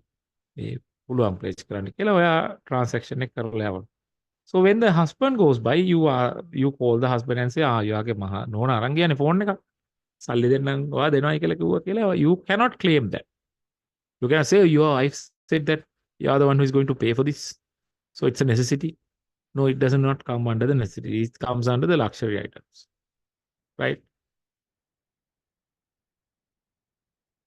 So in this case, a trader who sold a diamond ring to a wife on the credit of the husband cannot claim its cost from the husband if the wife does not pay for it. So, wife ගිහිල්ලා diamond ring එකක් ගන්නවා. මේ මොනුස්සයා විකුණනවා බයන. Thinking about the so economical stature of the husband. Right? Husband may be capable, no problem. Right? Well established, multimillionaire we say. So he is known. And the wife's claim also you believe as the jeweler. Right? But she is not capable of doing that. That is because a diamond ring does not coming under the category of necessaries. Right? Not coming under the necessary of necessaries. So therefore, if the wife does not pay, the husband will not be liable. Right? And the wife is the one who should be pursued by these people for the payment, not the husband. Because he is not bound. Because the item is a luxurious item.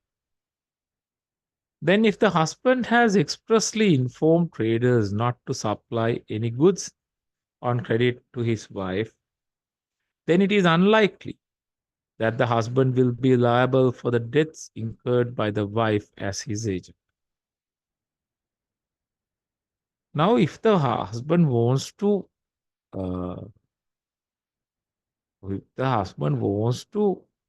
stop his wife from purchasing goods under his credit, he has to expressly inform the traders. කඩ ටිකට ගියා මේ අපේ නෝනට බඩු දෙන්න එපා මම නම් සල්ලි ගෙවන්නේ නැහැ. කියලා ගියා නම් ඇති. Right? That is express information given to the traders that you are not prepared to be bounded by the wife's actions so that he does not have the required authority. So if you make that disclaimer expressly to the suppliers, right, then the wife is not capable of binding the husband, and unlikely the courts will pronounce the husband to be the principal or the person who is liable for these contracts. Right?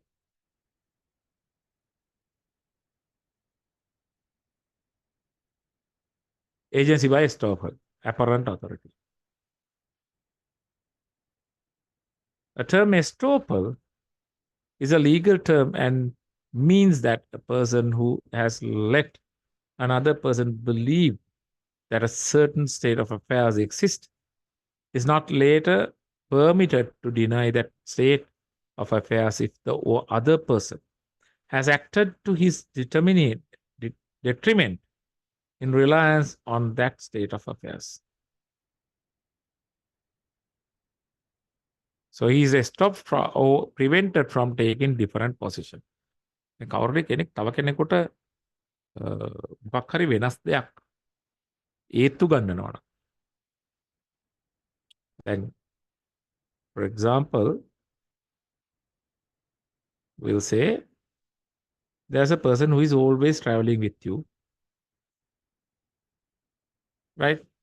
And of course, you always represent him to be your agent or the personal assistant. We'll say, අපි ගොඩක් වෙලාවට ඔය නාට්‍යවල අත්දකින්නේ අර බොරු කරනවා.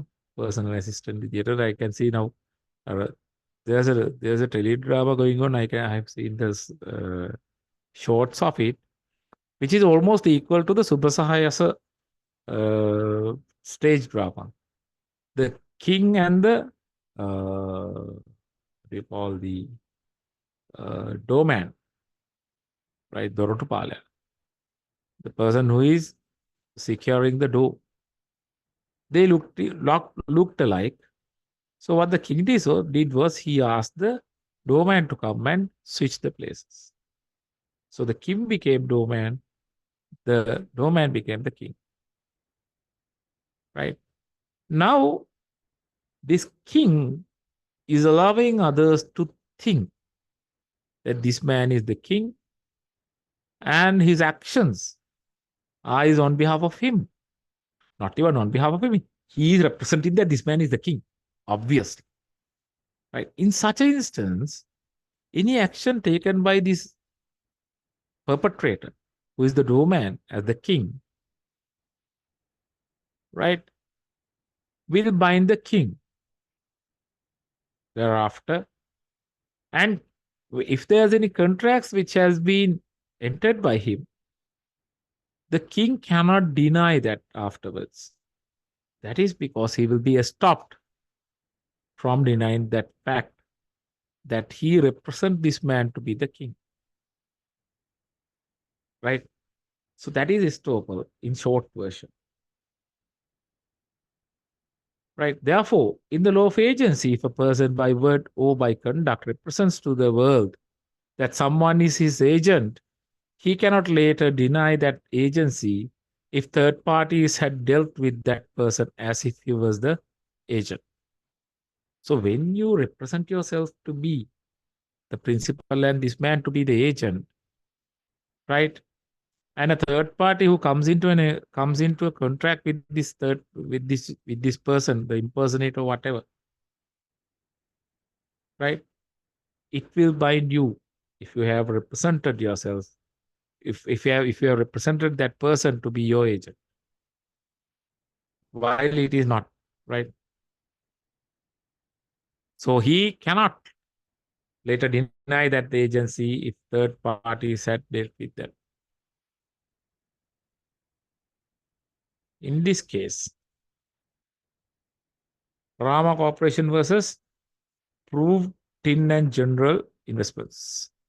The English Court of Appeal emphasized three main requirements for agency by estoppel.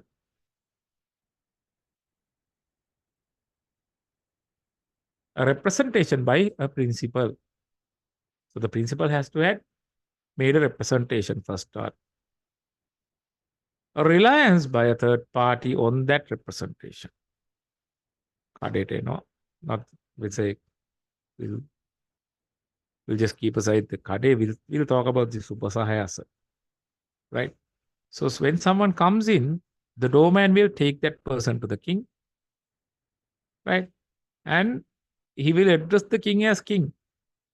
Avasarai Swamini, Menname Pudgale Aville. Right? He will be representing this man to be the king.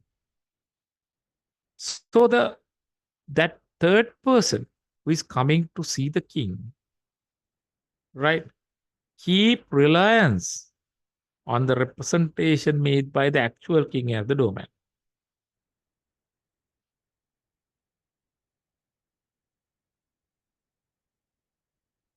Right? Then a agent of necessity. Now, if during the wildfires in Australia, I think, yes, it was Australia, if I can remember correct, right? There was a huge wildfire, no? I think during last year. There was a viral clip going around, right, where a person, a bystander who was driving away from the area because the wildfire was spreading, sees a lawn of a house is on fire. Saraha midula gini araga. What he does is he stops the car, he runs towards the fire, and he takes off the fire. Ginna nivala.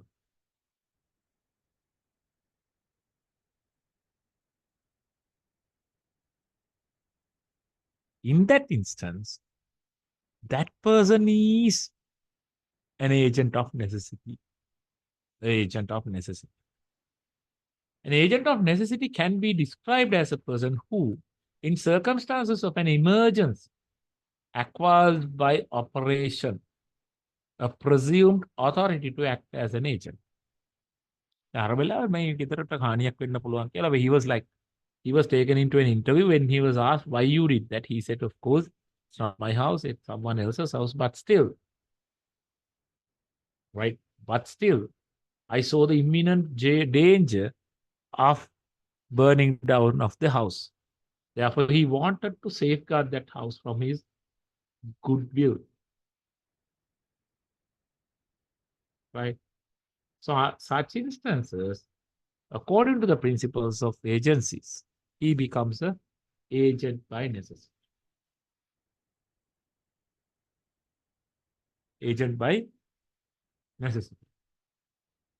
Example, a person's property being in danger of destruction. Right? When you say urgency, it's a key feature to have at a scenario of a agency by necessity. Here, some unforeseen events can create an agency, and the agency relationship can arise when even against the intentions and wishes of the parties concerned. The agency relationship due to necessity, right? But of course, the intention and wishes of these two parties are not relevant. Now, if I give an example, just in same example, the Aussie matter, we will say that he was passing by the house of his enemy. Right? House of his enemy. Our enemy, they have pledged to each other that they will never meet and none will attend the other's funeral. Right? Now, when he passes the house, out of his goodwill, he sees that the house may get burned. Right? Therefore, he stops the car and take out the fire. Now he becomes an agent of necessity. But of course, if you look at it from the viewpoint of the principal and the agent, that means the owner of the house and this man who took off the fire, who is an enemy of that person, they do not have any common intentions.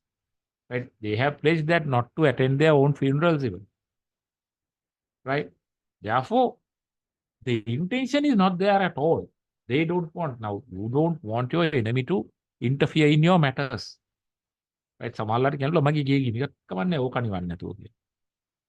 Right? They will say, they will make statements that I wouldn't have mind if my house caught on fire rather than getting this man's help. Right? Therefore, here some unforeseen events can create an agency, and the agency relationship can arise even against the intention. So, අර දෙන්නට දෙන්න රුස්සන්නේ නැහැ, they don't come together and they are considered to be enemies. Right? So there won't be any common intention between the parties. Right?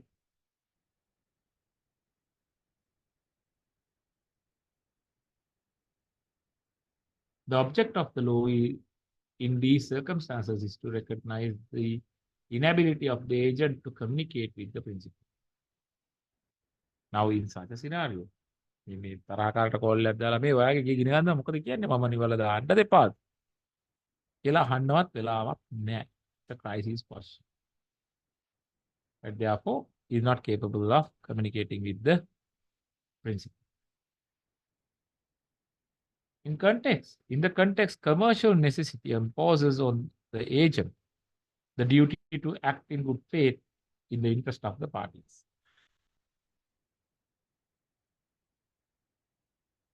So when it comes to commercial necessities, which is imposed on the agent, the duty to act in good faith in the interest of all parties. There is a duty to act in the interest of all the parties who are party to the contract.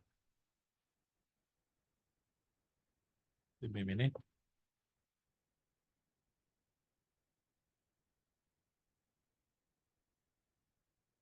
The legal rules relating to agents of necessity seek to achieve common sense in the day-to-day life. දැන් වෙන මිනිස්සෙක්ගේ මොනවා හරි දීපලක් හානියක් වෙනකොට ඒක දිහා බලන් ඉන්න අපිට හිත දෙන්නේ නැහැ. හරි. Now for they will say that this man, the enemies, right? Will say that you are taking off the uh, fire on the loan to prevent that fire catching your enemy's house, burning down the enemy's house. But of course, enemy being furious, right, cannot go to courts and state, no, I did not want him to safeguard my house. That is because he has done his job with goodwill, right? Therefore, he will be safeguarded from the legal framework, right? Now, in this case, when a ship arrived in the harbor, the captain of the ship found that the ship was unseaworthy. මේක වෙලා harbour කරාට පස්සේ යාට තේරුණා මේ vessel එකේ අවුලක් තියෙනවා. There are certain matters which concerned him, and he decided, or he comprehended that it was unseaworthy. මුහුදට දාන්න බෑ. දැම්මොත් ගිලනවා. He decided to save further loss and sold the ship. Now in 1859, I think most even instantaneous communication method was not sure whether the telephone was created, but of course telegram would have been there, right? So in such an instance, there's no way that this man can contact the owners of the ship and take the required authority to sell it. He took his own decision to sell the ship due to mitigate the losses that he may incur due to sailing the ship into the sea into the oceans, right? It was held the owners of the ship were liable for the act of the captain, who was regarded as the agent of necessity. Now he has acted in good faith to prevent urgent loss to his principal. Therefore, the courts also supported him and said he was not liable, right, for the act of captain who was regarded as their agent. Right, agency by ratification. Yeah, only 5 minutes will go ahead. So ratification means that the principal adopts or confirms an earlier act done by the agent, which was not binding on the principal. So this man goes ahead and comes into a contract with another person, stating that he is an agent of the so-called principal, right? Thereafter only that they find out he did not have any authority, right? But of course, he has specifically stated that he is acting upon the person who is to be the principal, right? So under such circumstances, the principal of the